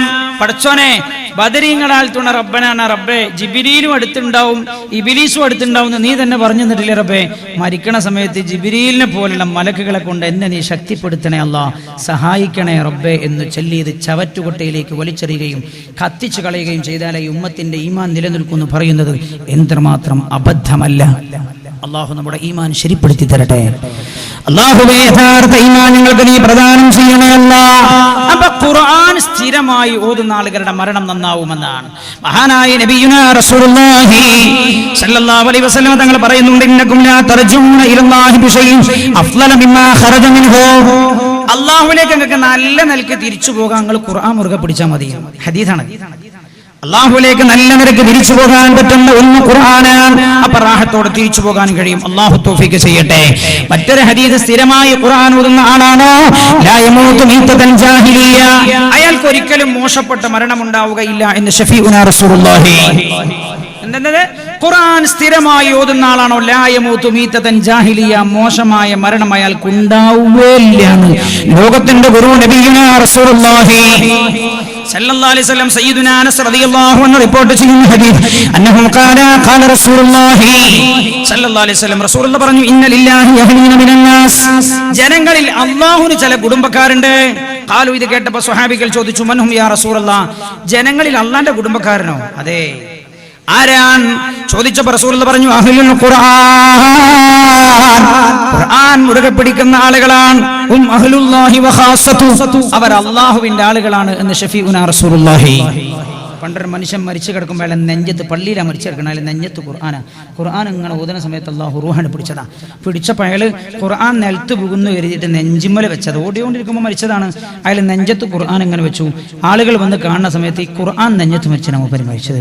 അയാൾ എങ്ങനെയായിരിക്കും ഖബറിന്ന് എണീച്ചു വരുമ്പോൾ പുണ്യ നബി പറഞ്ഞത്, തമൂത്തൂന കമാ തഈശൂൻ, നിങ്ങൾ എങ്ങനെ ജീവിക്കുക അങ്ങനെ നിങ്ങൾ മരിക്കുക. ഒരു വല്ലാത്ത ഹദീസാണ്. നിങ്ങൾ എങ്ങനെ ജീവിക്കുക അങ്ങനെ നിങ്ങൾ മരിക്കുക. നിങ്ങൾ എങ്ങനെ മരിക്കുക അങ്ങനെ നിങ്ങൾ ഖബറിന്ന് വരിക. അങ്ങനെ നിങ്ങളെ ഖബറിന്ന് വരിക. അല്ലാഹുവേ, ഞാൻ ഈ ഹദീസിന്റെ ആഴം ചിന്തിച്ചു പോയിട്ടുണ്ട്. മഹാനായ ചെറുശ്ശേരി ഉസ്താദ് അവർകൾ വഫാത്തായപ്പോൾ അല്ലാഹു ആ മഹാന്റെ ഖബറിടം വെളിച്ചാക്കി കൊടുക്കട്ടെ. നിങ്ങൾ എന്താണോ നിങ്ങളുടെ ജീവിതത്തിന്റെ ലക്ഷ്യം, നിങ്ങൾ എന്താ ചെയ്യണത് ആ ചെയ്തിട്ട് നിങ്ങൾ മരിക്കുക. നിങ്ങൾ ഏറ്റവും കൂടുതൽ ജീവിതത്തിൽ ചെയ്യുന്നത് എന്താണോ അത് ചെയ്യുമ്പോഴാവും നിങ്ങൾ മരിക്കുക. ഏറ്റവും മോശമായപ്പോഴും ചിന്തിക്കുന്ന ആളാണോ, മോശമായി ചിന്തിക്കുമ്പോഴാവും നിങ്ങൾ മരിക്കുക. നിങ്ങളെപ്പോഴും വാട്സപ്പ് കളിക്കുന്ന ആളാണോ, ചിന്തിക്കണേ. നിങ്ങളെപ്പോഴും വാട്സപ്പ് കളിക്കുന്ന ആളാണോ, നിങ്ങൾ വാട്സപ്പ് കളിച്ചുകൊണ്ടിരിക്കുമ്പോഴേക്കും മരിക്കുക. നിങ്ങളെപ്പോഴും കള്ളു കുടിയാക്കുന്ന ആളാണോ, ആ കള്ളു കുടിക്കുമ്പോൾ നിങ്ങൾ മരിക്കുക. നിങ്ങൾ എങ്ങനെ ജീവിക്കണത് അങ്ങനെ നിങ്ങൾ മരിക്കുക. നിങ്ങൾ യാത്രയാക്കപ്പെടുന്ന നിങ്ങൾ മരിക്കുന്ന പോലെയാണ്. മഹാനായ ചെറുശ്ശേരി ഉസ്താദ് അല്ലാഹുവിന്റെ ഖബറിടം വെളിച്ചമാക്കി കൊടുക്കട്ടെ. നമ്മുടെ ആലിമീങ്ങളുടെ ഒക്കെ മരണം തന്നെ മതി നമുക്ക് റൂഹ് റാഹത്തോടെ എന്നുള്ള വിഷയം മനസ്സിലാക്കാൻ. ചെറുശ്ശേരി ഉസ്താദ് വഫാത്തായത് എങ്ങനെ? ഈ ഹദീസ് ഞാൻ കണ്ടിട്ട് അങ്ങനെ ഞെട്ടിത്തെറിച്ചു പോയി. ഇത്ര സത്യമാണ് ഹദീസ്. മഹാനായ ചെറുശ്ശേരി ഉസ്താദ് വഫാത്താക്കുന്നത് എങ്ങനെ? മഹാനവകൾ ദാൽഹുദയിൽ ക്ലാസ് നടത്തിക്കൊണ്ടിരിക്കുകയാണ്. ക്ലാസ് നടത്തി ഉസ്താദ് അവർകൾ റൂമിലേക്ക് വന്നു. അവസാന സെക്കൻഡ് ഞാൻ പറഞ്ഞു, അതിന് മുമ്പുള്ളൊന്ന് പറഞ്ഞു. അതിന് മുമ്പ് ഒരു മാസം മുമ്പ് തന്നെ എങ്ങനെ പരിശോധിച്ചാൽ കാണാൻ കഴിയും ഉസ്താദിന്റെ വഫാത്ത് എങ്ങനെ ഉസ്താദ് അറിയാതെ തന്നെ ആ വഫാത്തിന്റെ നല്ല കാര്യങ്ങൾ അല്ലാഹു ചെയ്യിപ്പിക്കുന്നു എന്ന് മനസ്സിലാക്കാൻ കഴിയും. അവസാനം ഉസ്താദ് പങ്കെടുത്ത പൊതുവേദി മൗലിദിന്റെ പൊതുവേദിയാണ്. കോഴിക്കോട് ഫാത്തിമ ഹോസ്പിറ്റലിലെ MD വലിയ മനുഷ്യനാണല്ലോ. ഞാൻ മൂപ്പരോട് ചോദിച്ചു, നിങ്ങളെന്തേ വിദ്യാർത്ഥികാരനാവാത്തെന്ന് ചോദിച്ചു. ഞാൻ ചോദിച്ചിരിക്കും, കാരണം ഈ പൈസ കുറച്ച് കൂടുമ്പോഴാണല്ലോ ചെലവാകാതെക്കാൻ നല്ലത്, പിന്നെ വേം പാർട്ടി മാറലാന്ന് തോന്നുക. ഞാൻ അയാളോട് ചോദിച്ചു, ഞാൻ മൂപ്പരിവിടെ ഉണ്ട്, മൂപ്പർ ഇരുത്തി പറയുന്നു. ഞാൻ ചോദിച്ചത് അവർക്ക്, നിങ്ങൾ എന്തേ ഇടത്തോട്ടും വലത്തോട്ടും, നിങ്ങൾ എന്തേ ഇടത്തോട്ട് തിരിയാന്ന് ഞാൻ. അപ്പൊ എന്നോട് പറഞ്ഞു, ഉസ്താദേ എന്റെ വാപ്പിമ്മയും ജീവിച്ചു മരിച്ചത് കണ്ട മനുഷ്യനാ ഞാൻ, പിന്നെ എങ്ങനെ ഞാൻ മാറാന്ന് വെച്ചു. അയാളുടെ വീട്ടിൽ വലിയ വീടാണ്, വലിയ സൗകര്യമുള്ള വീട്ടിന്റെ പറമ്പത്ത് മൗലിദ്. ഞാൻ പറഞ്ഞു, നിങ്ങൾ ആരെങ്കിലും കണ്ടാ പറയട്ടോ നിങ്ങൾ മഹാപൊട്ടനാണ്. എന്നോട് പറഞ്ഞു, അള്ളാന്റെ മുമ്പിൽ പൊട്ടനാവാതിരുന്നാ മതി. 1000-ഓളം ആളുകൾ പങ്കെടുക്കുന്ന മൗലിദിന്റെ സദസ്സിലെ മഹാനായ ചെറുശ്ശേരി ഉസ്താദ് അവസാനം പങ്കെടുത്ത പൊതു സദസ്സതാണ്. അതിൽ പങ്കെടുത്താണ് വെള്ളിയാഴ്ച ഉസ്താദ് പോയത്. തിങ്കളാഴ്ച ക്ലാസ് നടത്തിക്കൊണ്ടിരിക്കുകയാണ്. ക്ലാസ് അങ്ങനെ നടത്തി പിന്നെ റൂമിലേക്ക് പോയപ്പോൾ മലപ്പുറം ജില്ലയിൽ ആ അടുത്ത ഭാഗത്തു നിന്നൊരു കൂട്ടരും മസല ചോദിക്കാൻ വന്നിട്ടുണ്ട്. തലാഖിന്റെ മസല. ഉസ്താദ് അധികവും ഇങ്ങനത്തെ മസല കെട്ടിക്കൊടുക്കുള്ള മസല കൊണ്ടുപോയി നമ്മൾ ഒരു മസല ചോദിച്ചാൽ എല്ലാം കെട്ടുവഴിച്ചിട്ടുണ്ട് പറഞ്ഞുതരും. വല്ലാത്ത അവഗാഹ. വാപ്പന്റെയും മഞ്ഞി കുരുത്തം കിട്ടിയ വാപ്പന്റെ കുരുത്തം, അതാണ് വാപ്പന്റെ കുരുത്തം അമ്മന്റെ കുരുത്തം എന്നൊക്കെ പറഞ്ഞ എന്താ. എല്ലാവരും പഠിച്ചിട്ട് കോളേജിൽ പോയില്ല, ഞാനും ബാക്കിയത്ത് പോട്ടെ എന്ന് വെച്ചാൽ പറഞ്ഞു, മോൻ പോണ്ട, മോന്റെ അടുത്തേക്ക് ആളുകൾ ഇങ്ങോട്ട് വന്നോളും, മോൻ ബാക്കിയാത്തിലൊന്നും പോണ്ട. വാപ്പന്റെ സർട്ടിഫിക്കറ്റ് ഏറ്റവും വലിയ സർട്ടിഫിക്കറ്റ്, ഉമ്മാന്റെ സർട്ടിഫിക്കറ്റ് ആണ് ഏറ്റവും വലിയ സർട്ടിഫിക്കറ്റ്. കേരളത്തിലെ വലിയ പണ്ഡിതന്മാർ പോലും സംശയങ്ങൾ തീർക്കാൻ ആ മഹാന്റെ അടുത്ത് വരും. ഇതേപോലെ സാധാരണക്കാർ വന്ന തൊലാഖിന്റെ പ്രശ്നം. എന്താ തൊലാഖിന്റെ പ്രശ്നം? ഒരുത്തം പറഞ്ഞതാ, ഞാൻ നിന്റെ 3 തൊലാഖും തുപ്പി. അപ്പൊ തൊലാഖ് പോവൂലേ ഇത് ചോദിക്കാനാ വന്ന. സാറിനോട് ഈ ചോദ്യം ചോദിച്ചു. ഞാൻ പറഞ്ഞ കർമ്മശാസ്ത്രത്തിൽ അവഗാഹമുള്ള പണ്ഡിതനാണല്ലോ. ആ പണ്ഡിതന്റെ വഫാത്ത് അള്ളാഹു ചേർത്തി വെച്ചത് ആ കർമ്മശാസ്ത്രത്തോടാണ്.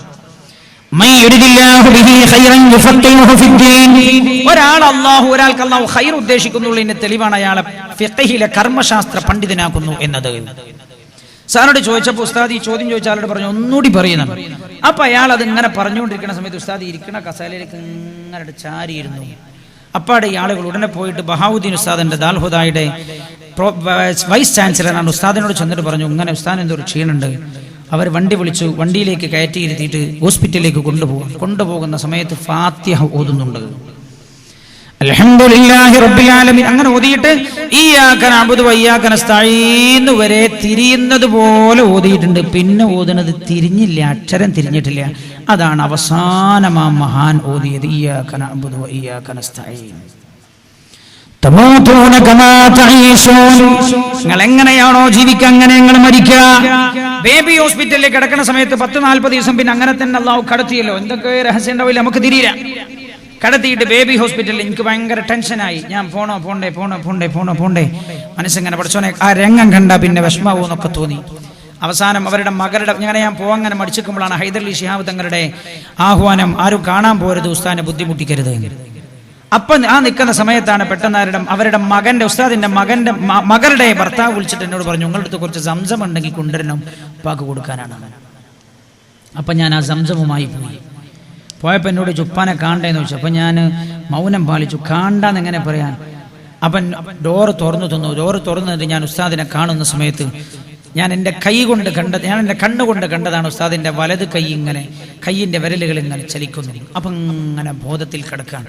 ജീവിതം മുഴുവൻ ദിക്ർ ചൊല്ലിയ മഹാനാണ്. കൂടെ യാത്ര ചെയ്ത ആളുകൾക്കറിയാം എന്തൊക്കെയാണോ ഒരു മനുഷ്യന്റെ ജീവിതത്തിന്റെ മുഖമുദ്രയത്, അതൊക്കെ മരിക്കുന്നതിനോടനുബന്ധിച്ച് ചെയ്യിപ്പിച്ചിട്ട് അള്ളാഹു മരിപ്പിച്ചത്. ആനക്കര കോയക്കുട്ടി ഉസ്താദ് സമസ്തയുടെ മഹാനായ പ്രസിഡന്റ് വഫാത്തായല്ലോ. വായിച്ചില്ലേ? അദ്ദേഹത്തിന്റെ മകൻ പറഞ്ഞല്ലോ, മരിക്കുന്ന സമയത്ത് മക്കളും പേരക്കുട്ടികളൊക്കെ അടുത്തുണ്ട്. കോയക്കുട്ടി ഉസ്താദ് അസുഖമായി കിടക്കാണ്. മഹാനായ ഉസ്താദ് അവർകൾ പെട്ടെന്ന് വീട്ടിലുള്ള എല്ലാവരും വിളിച്ചിട്ട് പറഞ്ഞു, എല്ലാവരും വരി. ഉസ്താദ് സാധാരണ പിന്നെ ചാപ്പനങ്ങാടി വാപ്പു ഉസ്താദ് അവർകൾ ഉസ്താദിന് കൊടുത്തൊരു ദിക്റുണ്ട്. കുട്ടികളൊക്കെ വിളിച്ചിട്ട് പറഞ്ഞു, മക്കളെ നിങ്ങളെല്ലാവരും വരി, നമുക്ക് ആ ദിക്റൊന്ന് ചൊല്ലാന്ന് പറഞ്ഞു. എല്ലാവരും ദിക്റ് ചൊല്ലിക്കഴിഞ്ഞു. എന്നിട്ട് പിന്നെ യാസീനൂദ ഇടക്കിടക്ക് ഉസ്താദ് ആ ദിക്റ് ചെല്ലാറുണ്ട്. വീട്ടിൽ നിന്ന് കുട്ടികളെ എല്ലാവരും കൂടി ദിക്റ് ചൊല്ലിപ്പിക്കാറുണ്ട്. ചാപ്പനങ്ങാടി വാപ്പു ഉസ്താദ് കൊടുത്ത ഇജാസത്ത് പ്രകാരമുള്ള ദിക്റാണ്. ആ ദിക്ർ ഇങ്ങനെ ചൊല്ലിക്കഴിഞ്ഞു. യാസീനൂദാണ് ദുആന്റെ മുമ്പ്. സലാമുൻ ഖൗലൻ മിർ റബ്ബിർ റഹീം എന്ന വാക്കെത്തിയപ്പോൾ മഹാനവറുകൾക്ക് ഒരു ശ്വാസ തടസ്സം പോലെ. അപ്പൊ മകന് തോന്നിയപ്പോ മകന് ബെഡിൽ ചാടിക്കയറി ഉപ്പായെ നല്ല രീതിയിൽ കിടത്തി, ഖിബലക്ക് നേരെ തിരിച്ചു കിടത്തി. പിന്നെയും അവർ യാസീൻ ഇങ്ങനെ ഓതിക്കൊണ്ടിരിക്കവേ മഹാനായ പോയക്കുട്ടി ഉസ്താദ് ലോകത്തോട് വിട പറഞ്ഞു. ദിക്റ് ചൊല്ലിക്കൊണ്ടിരിക്കുകയാണ് മഹാൻ ലോകത്തോട് വിട പറഞ്ഞത്. എന്താ കാരണം? ദിക്ർ ആ മഹാന്റെ ജീവിതത്തിന്റെ മുഖമുദ്രയാണ്. എത്രയോ ദുആ സമ്മേളനങ്ങൾക്ക്, ദിക്ർ സമ്മേളനങ്ങൾക്ക് നേതൃത്വം നൽകാൻ ആ മഹാനാ പോകാറുള്ളത്. ജീവിതത്തിൽ ആ മഹാന്റെ ഒഴിവ് സമയങ്ങൾ മുഴുവൻ ദിക്റിലായി ഒരാൾക്ക് മരണപ്പെടാൻ കഴിഞ്ഞാൽ ഖുർആൻ പറഞ്ഞതെന്താ? യാ അയ്യതുഹൻ നഫ്സുൽ മുത്മഇന്ന ഇർജിഇ ഇലാ റബ്ബികി റാദിയതൻ മർദിയ. ശ്രദ്ധിക്കണം, ഖുർആനാണ്. റൂഹ് റാഹത്തോടെ റഹ്മാനിലേക്ക് ഒരാൾക്ക് എങ്ങനെ റാഹത്തായി റബ്ബിലേക്ക് തിരിച്ചു ചെല്ലാൻ കഴിയാ? അല്ലാഹ് പറയാൻ, മരിക്കുന്ന സമയത്ത് അല്ലാഹുവിന്റെ മലക്കുകൾ, അടുത്തു നിൽക്കുന്ന മലക്കുകൾ ഈ മനുഷ്യനോട് പറയത്രേ, ഇർജിഅ അയ്യതുഹൻ നഫ്സുൽ മുത്മഇന്ന, ഓ ശാന്തമായ ശരീരമേ, ശാന്തമായ ഹൃദയമേ, ഇർജിഇ ഇലാ റബ്ബിക്, നിന്റെ റബ്ബിലേക്ക് റാഹത്തായി പോരെ, നിന്റെ റബ്ബിലേക്ക് റാഹത്തായി വരുമെന്ന് മലക്കുകൾ ഈ മരിക്കാൻ കിടക്കുന്ന ആളോട് പറയും. എന്താ അവിടെ അഭിസംബോധനം ചെയ്യുന്നത്? യാ അയ്യതുഹൻ നഫ്സുൽ മുത്മഇന്ന, ശാന്തമായ ഹൃദയമേ എന്നാ പറഞ്ഞത്. ഒരു ഹൃദയം ശാന്തമാകലെപ്പോഴാണ്? ടൂർ പോകുമ്പോഴല്ല. ഒരു ഹൃദയം ശാന്തമാകുന്നത് എപ്പോഴാ? ഖുർആൻ പറഞ്ഞിട്ടുണ്ടല്ലോ, ബിദിക്രില്ലാഹി തത്മഇന്നുൽ ഖുലൂബ്. ശ്രദ്ധിക്കണം, രണ്ടും അല്ലാഹുവാ പറഞ്ഞു തരുന്നത്. അലാ ബിദിക്രില്ലാഹി തത്മഇന്നുൽ ഖുലൂബ്.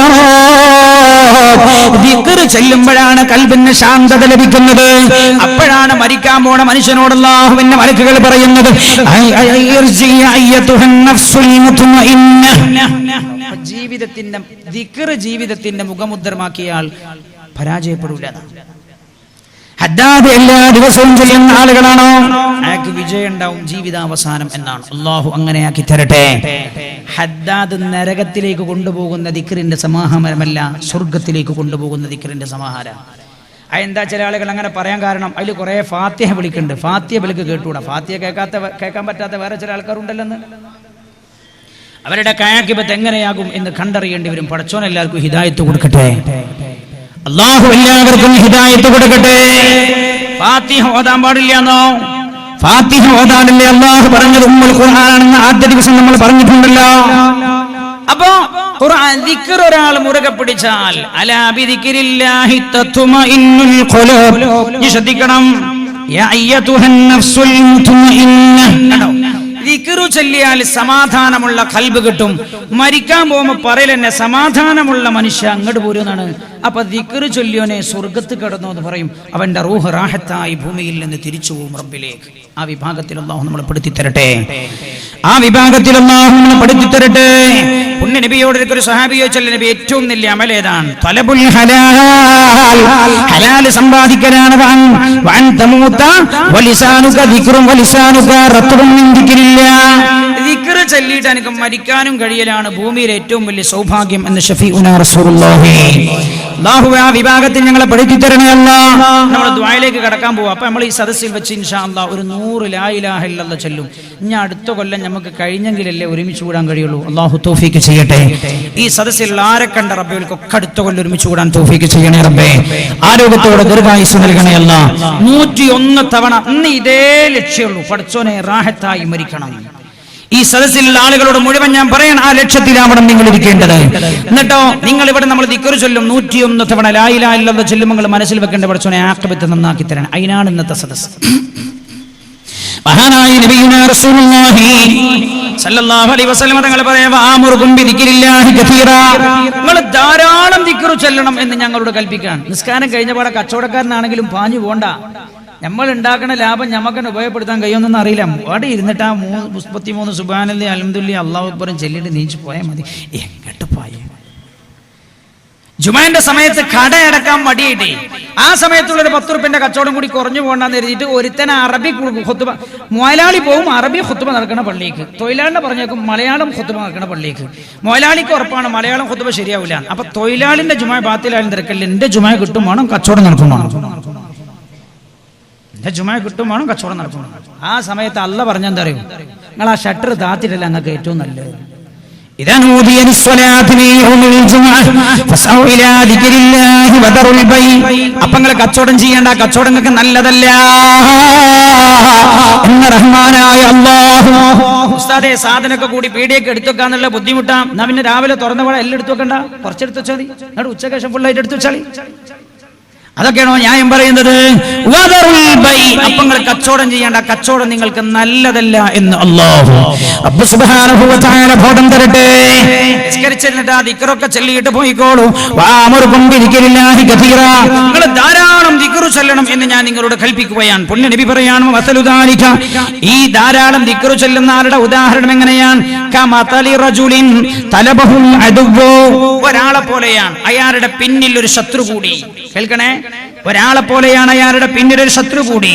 സിറാഅൻ, ഇയാൾ ഈ ശത്രു സിറാഅൻ ഫി അഥരിഹി, ആ ആളുടെ പിന്നിൽ ദ്രുതഗതിയിൽ ഇയാളും നടക്കാണ്.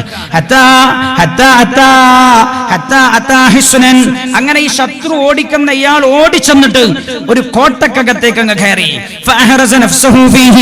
ആ കോട്ടക്കകത്ത് കയറിയിട്ട് ഇയാൾ രക്ഷപ്പെട്ടു. കേൾക്കണേ, റസൂലുള്ളാഹി പറയാ അതേപോലെയാണ് അടിമകൾ. ലാ യൻജൂ മിനശ് ശൈത്താൻ, പിശാചിൽ നിന്ന് രക്ഷപ്പെടാൻ കഴിയില്ല. ഇല്ലാ ബിദിക്രില്ലാഹ്, ദിക്ർ ചൊല്ലിയാലല്ലാതെ നബിയുനാ റസൂലുള്ളാഹി.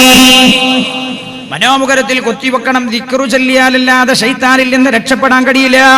അതുകൊണ്ട് നിങ്ങൾക്ക് എത്ര ദിക്റു ചൊല്ലാൻ പറ്റും അത്രയും ദിക്റു ചൊല്ലി നിങ്ങളുടെ ശരീരത്തിന് ചുറ്റുഭാഗത്തും നിങ്ങൾ കോട്ട നിർമ്മിച്ചു വെച്ചോളൂ. എന്നാലേ മരിക്കാൻ പോകുമ്പോൾ ശല്യത്തിൽ നിന്ന് രക്ഷപ്പെടാൻ കഴിയൂ. എന്നാലേ ലാ ഇലാഹ ഇല്ലല്ലാഹ് എന്ന് ചൊല്ലാൻ കഴിയൂ. റാഹത്തായി റബ്ബിലേക്ക് തിരിച്ചു പോകാൻ കഴിയുമെന്ന് നബിയുനാ റസൂലുള്ളാഹി സല്ലല്ലാഹു അലൈഹി വസല്ലം. നീ കേൾക്കണം, അബ്ദുല്ലാഹി ഇബ്നു ബുസ്ർ റളിയല്ലാഹു അൻഹു റിപ്പോർട്ട് ചെയ്യുന്ന ഹദീസ്, അന്ന റജുലൻ, ഒരാൾ, ഖാല, അയാൾ പറഞ്ഞു, യാ റസൂലല്ലാഹ്, അല്ലാഹുവിന്റെ ഹബീബേ, ഇന്ന ശറായിഅൽ ഇസ്ലാമി ഖദ് കഥറതു അലയ്യ. ഹബീബായ നബി, ഇസ്ലാമിന്റെ നിയമങ്ങൾ ഒരുപാടുണ്ടല്ലോ, എല്ലാം കൂടി എനിക്ക് ചെയ്യാന്നുള്ളത് ബുദ്ധിമുട്ടാണ്. അതുകൊണ്ട് യാ റസൂലല്ലാഹ് ഫഅഖ്ബിർനി ബിശൈഇൻ അത്തസബ്ബതു ബിഹി, എനിക്ക് ഉറച്ചു നിന്ന് രക്ഷപ്പെടാൻ പറ്റുന്ന ഒരു കാര്യം പറഞ്ഞു തരണം. മഹാനായ നബിയുനാ റസൂലുള്ളാഹി സ്വല്ലല്ലാഹു അലൈഹി വസല്ലം തങ്ങൾ അപ്പോൾ പറഞ്ഞു, ലാ യസാലു ലിസാനുക റത്ബൻ മിൻ ദിക്രില്ലാഹ്, എപ്പോഴും നീ ദിക്ർ ചൊല്ലിക്കൊണ്ടിരുന്നാ മതി, എന്നാൽ നിന്റെ ആഖിബത്ത് നന്നാകും, അവസാനം നന്നാകും, അല്ലാഹുവിലേക്ക് റാഹത്തായി തിരിച്ചു പോകാമെന്ന സ്വഹാബിയോട് ഹബീബായ നബിയുനാ റസൂലുള്ളാഹി. അപ്പൊ ദിക്ർ റാഹത്തോടെ റൂഹ് റഹ്മാനിലേക്ക് പോകാൻ നമ്മളെ സഹായിക്കും. ഇനി ഒറ്റ കാര്യം കൂടെ പറഞ്ഞ് നമ്മൾ ദുആയിലേക്ക് കടക്കുന്നു. ഒറ്റ വാക്കിൽ ഞാനത് പറയാൻ ശ്രദ്ധിക്കണം. ബിസ്മില്ലാഹിർ റഹ്മാനിർ റഹീം. يا أيها الذين آمنوا لا تلهكم أموالكم ولا أولادكم عن ذكر الله ومن يفعل ذلك فأولئك هم المفلحون فأولئك هم الخاسرون فأنفقوا مما رزقناكم من قبل أن يأتي أحدكم الموت فيقول رب لولا أخرتني لأجل قريب فأصدق وأكن من الصالحين ولن يؤخر الله نفسا إذا جاء أجلها الله خبير بما تعملون. സാധാരണ ഞങ്ങളൊക്കെ കേൾക്കണ്ടാവും ഈ ആയത്ത്, കാരണം മരണം എന്നുള്ള വിഷയം എവിടെ പറയണമെങ്കിലും ഈ ആയത്ത് ഓതും. ഞാൻ ഇതിന്റെ ഒരു വശത്തേക്ക് വരാൻ ശ്രദ്ധിക്കണം. യാ അയ്യുഹല്ലദീന ആമനൂ ലാ തുൽഹികും അംവാലുകും വലാ ഔലാദുകും അൻ ദിക്രില്ലാഹ്. അള്ളാഹുവിന്റെ ദിക്റിൽ നിന്ന് നിങ്ങളുടെ സ്വത്തോ നിങ്ങളുടെ മക്കളോ നിങ്ങളെ അകറ്റിക്കളയുകയും ശ്രദ്ധ തിരിച്ചുവിടുകയും ചെയ്യാതിരിക്കട്ടെ. ലാ തുൽഹികും അംവാലുകും വലാ ഔലാദുകും അൻ ദിക്രില്ലാഹ് വമൻ യഫ്അൽ ദാലിക ഫഉലൈക ഹുമുൽ ഖാസിറൂൻ. ദിക്ർ ചൊല്ലാതിരുന്ന ആൾ വമ്പൻ നാശത്തിലേക്ക് പോകുന്ന ആളാണ്. എന്നിട്ട് പിന്നെ പറഞ്ഞെന്താ അറിയോ? വഅൻഫിഖൂ മിമ്മാ റസഖനാകും മിൻ ഖബ്ലി അൻ യഅതിയ അഹദകുമുൽ മൗത്ത്. മരണം വരുന്നതിന്റെ മുമ്പ് നിങ്ങൾ സ്വതക്ക ചെയ്തോളൂ. സ്വതക്ക ചെയ്താലും നിങ്ങളുടെ ആഖിബത്ത് നന്നാവും. ആരാ പറയുന്നത്? ശഫീഉനാ റസൂലുള്ളാഹി സ്വല്ലല്ലാഹു അലൈഹി വസല്ലം തങ്ങൾ കേൾപ്പിച്ചു തരാണ്. ഖുർആനാണ് പറയുന്നത്. അല്ലാഹു പറയാൻ നിങ്ങൾ സ്വതക്ക ചെയ്തോളൂ.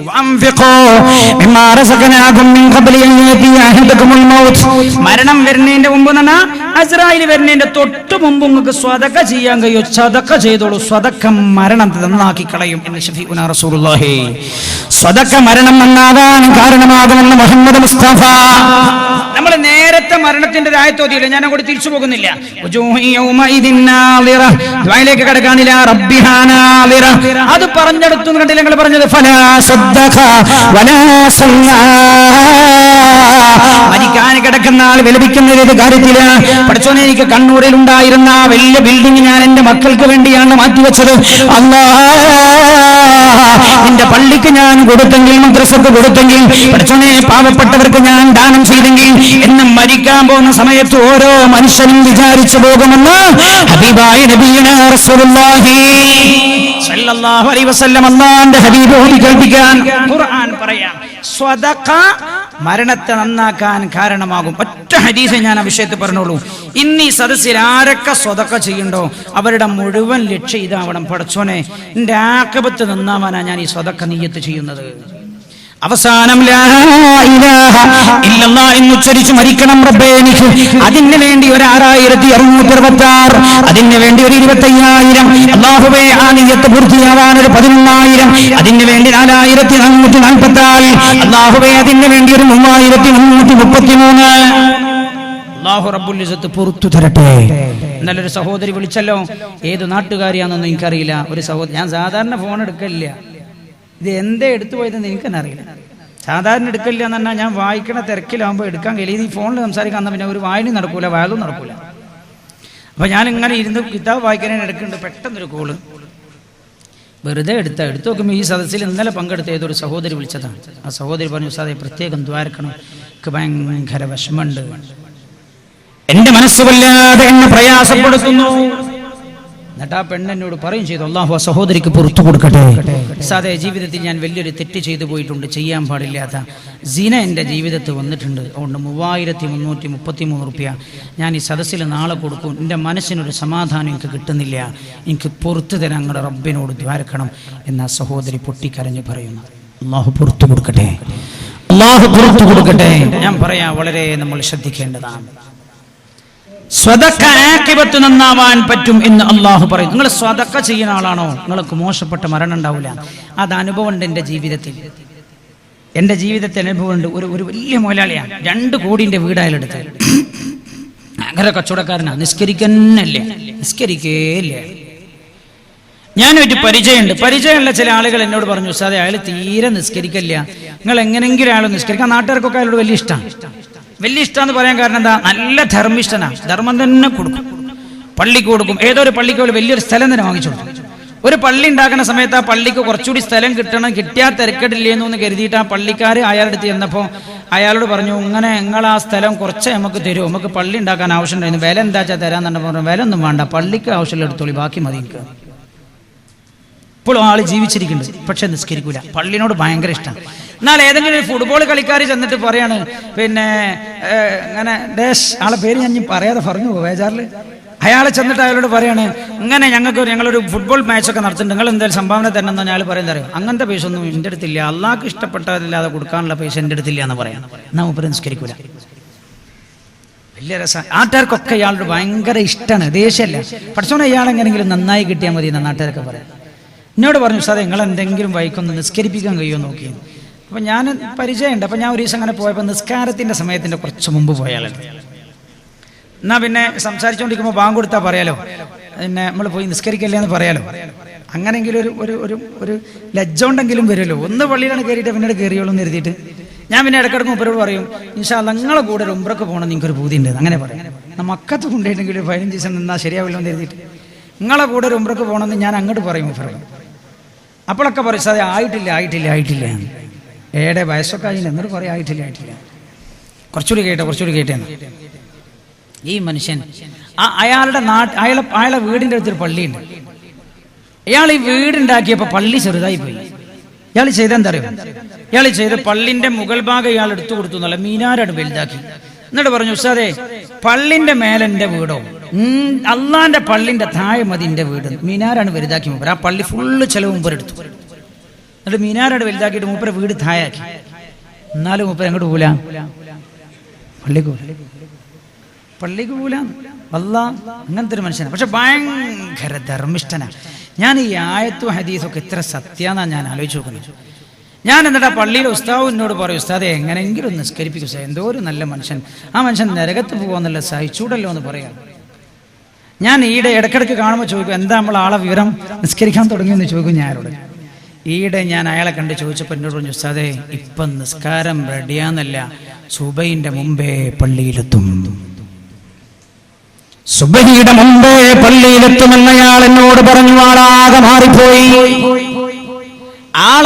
മാറിപ്പോയി. എന്തേ?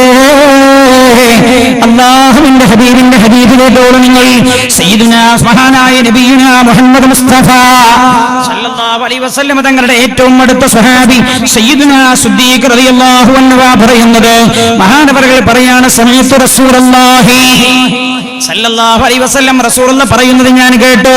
അലാ അവാദിൽ മിംബരി, മദീന പള്ളിയുടെ മിംബറിൽ നിന്നിട്ട് റസൂലുള്ളാഹി ഹദീസ് പറഞ്ഞത്, ഇത്തഖുന്നാർ, നിങ്ങൾ നരകത്തെ സൂക്ഷിക്കണേ, വലൗ ബിശഖ്ഖി തംറ, ഒരു കാരക്കയുടെ ചീന്ത് കൊടുത്തിട്ട് അത്ര നിങ്ങൾക്ക് ദാനധർമ്മം ചെയ്യാൻ കഴിയും, അതെങ്കിലും നിങ്ങൾ കൊടുത്തിട്ട് നരകത്ത് നിന്ന് രക്ഷപ്പെടണേ തന്റെ ഉമ്മത്തിനോട് പറയാൻ. എന്നിട്ട് പറയുന്നു ദാനധർമ്മങ്ങൾ നിങ്ങളുടെ ജീവിതത്തിൽ വളഞ്ഞു പൊളഞ്ഞു കിടക്കുന്ന കാര്യങ്ങൾ നേരെയാക്കാൻ സഹായിക്കും. നീ കേട്ടോളൂ, ദാനധർമ്മം ശീലമാക്കിയ ആളുകളുടെ മരണം മോശമാകൂലെന്ന് ലോകത്തോട് സത്യം മാത്രം പറഞ്ഞ നബിയുനാ റസൂലുള്ളാഹി. ദാനധർമ്മം ശീലമാക്കിയ ആളാണോ അയാളുടെ റൂഹ് റാഹത്തോടെ റഹ്മാനിലേക്ക് തിരിച്ചു ചെല്ലുന്ന ആത്മാക്കളുടെ കൂട്ടത്തിലാണെന്ന് നബിയുനാ മുഹമ്മദ് മുസ്തഫ. അതുകൊണ്ടാണ് ഞങ്ങളോട് പറഞ്ഞു ഞാൻ അവസാനിപ്പിക്കാം. പറഞ്ഞതിലും സമയം കൂടിപ്പോയി, കാരണം വിഷയം അങ്ങോട്ട് എത്തിയില്ലല്ലോ എന്ന് കരുതിയിട്ടാ. ഇന്ന് സത്യത്തിൽ ഞാൻ കരുതിയത് ഒന്നും വായിക്കാതെ വരില്ല എന്നല്ലേ, എന്നാ നിർത്താന്ന് കരുതിയിട്ടാണ് ഞാൻ പോകുന്നത്. എന്നാലൊരു 4 വാക്ക് പറയാഞ്ഞാൽ വിഷയം അത്ര ഗൗരവമുള്ള വിഷയം. റൂഹ് റാഹത്തോടെ റഹ്മാനിലേക്ക് ദാനധർമ്മം ശീലാക്കിയ ആൾക്ക് മോശപ്പെട്ട മരണമില്ല എന്ന് ഷഫീഉനാ റസൂലുള്ളാഹി. ദാനധർമ്മം ശീലാക്കാനുള്ള വഴി എന്താ? അത് നമ്മൾ ഇന്നലെ പറഞ്ഞത്. ഇൻഷാ അല്ലാഹ് സഹചാരിയുടെ ബോക്സ് ഉണ്ടോ? സഹചാരിയുടെ ബോക്സ് ഉണ്ട് ഇവിടെ. ഇനി എല്ലാ കൊല്ലവും വയലിന്റെ ദിവസം പിരിക്കാന്നുള്ള പരിപാടി ഒഴിവാക്കിയിട്ട് ഒരു ബോക്സ് നിങ്ങൾക്ക് തരാം. നിങ്ങളെ വീട്ടിൽ കൊണ്ടുവയ്ക്കാം. എന്നിട്ട് നിങ്ങളെല്ലാവരും ഓരോരുത്തരും അവനവന്റെ ബോക്സ്, വീടിനൊരു ബോക്സ് ആയിക്കൊള്ളുന്നില്ല, അവനവന്റെ ഒരു ബോക്സ്. അങ്ങനെയുള്ളൂ, അവനവന്റെ കബറാണല്ലോ. വീട്ടുകാരെല്ലാവരും കൂടി ഒന്നിലെ കൊണ്ടുവയ്ക്കാം ഉണ്ടോ? പള്ളിക്കാർ വരുമ്പോൾ സ്ഥലമില്ല, ഞങ്ങളെ വീട്ടുകാർക്ക് കൂടി ഒരു കബറ്, അങ്ങനെയാണോ? അല്ല, ഓരോരുത്തർ ഓരോ കബറിലാണ്. സ്ഥലമില്ലെങ്കിലും 16 കൊല്ലം മുമ്പുള്ള കബറ് പിന്നെയും പൊളിക്കും. എല്ലാവർക്കും ഓരോ ബോക്സ് തരും. ആ ബോക്സിന്റെ കൊടുക്കുമ്പോൾ നിങ്ങൾ ശരിക്കുള്ള അഡ്രസ്സും കൊടുക്കുക. അടുത്ത വർഷം വരുമ്പോൾ നിങ്ങൾ ആ ബോക്സ് കൊണ്ടുവരും. ഓരോ ദിവസവും 5 ഉറുപ്പ്യ നിങ്ങൾ ആ ബോക്സിലിട്ടാൽ ഒരു കൊല്ലമാകുമ്പോൾ 1600 ഉറുപ്പ്യ ഉണ്ടാവും. നിങ്ങൾ 5000 ആളുകൾ 1600 ഉറുപ്പ്യ കൊടുത്താൽ സഹചാരിന്റെ എല്ലാ പണിയും ഒരു കൊല്ലം നടന്നു. ആർക്കും ഭാരമില്ല. എന്നാൽ എല്ലാ ദിവസവും സദഖ ചെയ്ത കൂട്ടത്തിലാവും ചെയ്യും നമ്മൾ. റസൂലുള്ളാഹി പറഞ്ഞു ഞങ്ങൾ എല്ലാ ദിവസവും രാവിലെ തന്നെ സ്വതക്ക കൊണ്ട് തുടങ്ങണം. ഫഇന്നൽ ബലാഅ ലാ യതഖത്തി സ്വദഖ, ബലാഇന് സ്വതക്കയെ മറികടക്കാൻ കഴിയില്ല. സ്വതക്ക ചെയ്ത ദിവസം നിങ്ങൾക്ക് ഒരു ബുദ്ധിമുട്ടും വരില്ല. ആരാ പറഞ്ഞ? അല്ലാഹുവിന്റെ ഹബീബ് നബിയുനാ റസൂലുള്ളാഹി. മഹാനായ അബൂദർദാ റളിയല്ലാഹു അൻഹു, മഹാനായ ഇമാം ഗസ്സാലി തങ്ങൾ ഈ സംഭവം ഉദ്ധരിക്കുന്നുണ്ട്. അബൂദർദാ റളിയല്ലാഹു അൻഹു ഒരിക്കലെ സ്ഥലത്ത് ഇങ്ങനെ നിൽക്കുമ്പോൾ ആളുകൾ പാഞ്ഞു വന്നിട്ട് പറഞ്ഞു, അബൂദർദാ തങ്ങളെ നിങ്ങളെ വീടിന് തീ കത്തുന്നുണ്ട്, നിങ്ങളെ വീട് തീ കത്തുന്നുണ്ട്, നിങ്ങളെ വീട് തീ കത്തുന്നുണ്ട്. മൂപ്പര് പറഞ്ഞു അങ്ങനെ ഉണ്ടാവൂല, എന്റെ അള്ള അങ്ങനെ ചെയ്യൂല. അങ്ങനെ മൂപ്പര് പറഞ്ഞു എന്റെ അള്ള അങ്ങനെ ചെയ്യൂല. മൂപ്പര് ഇങ്ങനെ സമാധാനം നിൽക്കണം. വേറെ ആൾ വന്നിട്ട് പറഞ്ഞു, അബൂദർദാ തങ്ങളെ നിങ്ങളെ വീട് തീ കത്തുന്നുണ്ട്. മൂപ്പര് പറഞ്ഞു എന്റെ അള്ള അങ്ങനെ ചെയ്യൂല. 3ാമത് ഒരാൾ വന്നിട്ട് പറഞ്ഞു നിങ്ങളെ വീട് തീ കത്തുന്നുണ്ട്, നിങ്ങൾ എന്ത് മനുഷ്യനാന്ന് വെച്ചു. എന്റെ അള്ള അങ്ങനെ ചെയ്യൂല. കുറെ കഴിഞ്ഞിട്ട് വേറൊരാൾ വന്നിട്ട് പറഞ്ഞു, അബൂദർദാ തങ്ങളെ, നിങ്ങളെ വീടിന്റെ അടുത്തെത്തിയപ്പോൾ തീയാണ്ട് കെട്ടുപോയി, നിങ്ങളെ വീട് മാത്രം ഒഴിവായിട്ടുണ്ട്, നിങ്ങളെ വീട് തീ കത്തിയിട്ടില്ല. അപ്പൊ പറഞ്ഞു, എനിക്കറിയാം. അപ്പൊ അത് കേട്ട ആൾക്കാർ പറഞ്ഞു, അടുത്തേക്കണല്ലോ, ഇയാൾ എന്തൊരു മനുഷ്യനാ, ഇയാൾ ഏത് വാക്കിലാണ് ഞങ്ങൾ അത്ഭുതപ്പെടേണ്ടത് എന്നാ ഞങ്ങൾ വിചാരിക്കുന്നത്. ആദ്യം തീ കത്തുണ്ടെന്ന് പറഞ്ഞപ്പോ പറഞ്ഞു, അങ്ങനെ എന്റെ അള്ളാഹ് ചെയ്യൂല. പിന്നെ വന്നിട്ട് പറഞ്ഞു, തീ നിങ്ങളെ വീടിന്റെ അടുത്ത് കെട്ടുപോയി എന്ന് പറഞ്ഞപ്പോ പറഞ്ഞു, എനിക്കറിയാം. എന്താ നിങ്ങൾ അങ്ങനെ പറഞ്ഞെന്ന് വെച്ചാൽ അപ്പൊ പറഞ്ഞു, അള്ളാന്റെ ഹബീബ് പറഞ്ഞിട്ടുണ്ട്, ഇന്നാൽ ഇന്ന ദിക്റ് ചൊല്ലിയാൽ ആ ദിവസം നിങ്ങൾക്ക് ഒരു വിഷമം ഉണ്ടാവില്ല. ഞാൻ അന്ന് രാവിലെ ചൊല്ലിയിട്ടാണ് പോകുന്നത്. പിന്നെ നിങ്ങൾ എന്റെ വീട് തീ കത്തുണ്ട്, എന്റെ റസൂൽ എന്നോട് പറയാം, അങ്ങനെ ചെയ്താൽ നിങ്ങൾക്ക് ഒരു ബുദ്ധിമുട്ടുണ്ടാവില്ല. എന്റെ ഹബീബ് നിങ്ങൾ എന്നോട് പറയാം. പിന്നെ നിങ്ങൾ പറയാം എന്റെ വീട് കത്തുണ്ട്, എന്റെ അള്ളാഹ് അങ്ങനെ ചെയ്യൂലെന്ന് ഞാൻ പറഞ്ഞ. അതുകൊണ്ടാണ് നിങ്ങൾ കെട്ടുന്ന് പറഞ്ഞപ്പോൾ കെടുന്ന് അറിയാമെന്ന് ഞാൻ പറഞ്ഞത്. ഈ ദിക്റ് ഞാൻ ചൊല്ലിയോണ്ട് എന്റെ ഹബീബ് ഒരു വാക്ക് പറഞ്ഞ അതിന്റെ അപ്പുറത്തേക്ക് എനിക്ക് വേറെ ഇല്ല എന്ന് അബൂദർദാ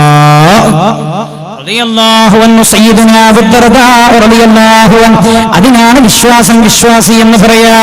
അതുകൊണ്ട് ഞാൻ ഓർമ്മപ്പെടുത്തുന്ന ഈ സദസ്സ് നമുക്ക് ആഖിബത്ത് നന്നാക്കി തരണേ എന്ന് റബ്ബിനോട് ദുആ ചെയ്യാനുള്ള സദസ്സാണ്.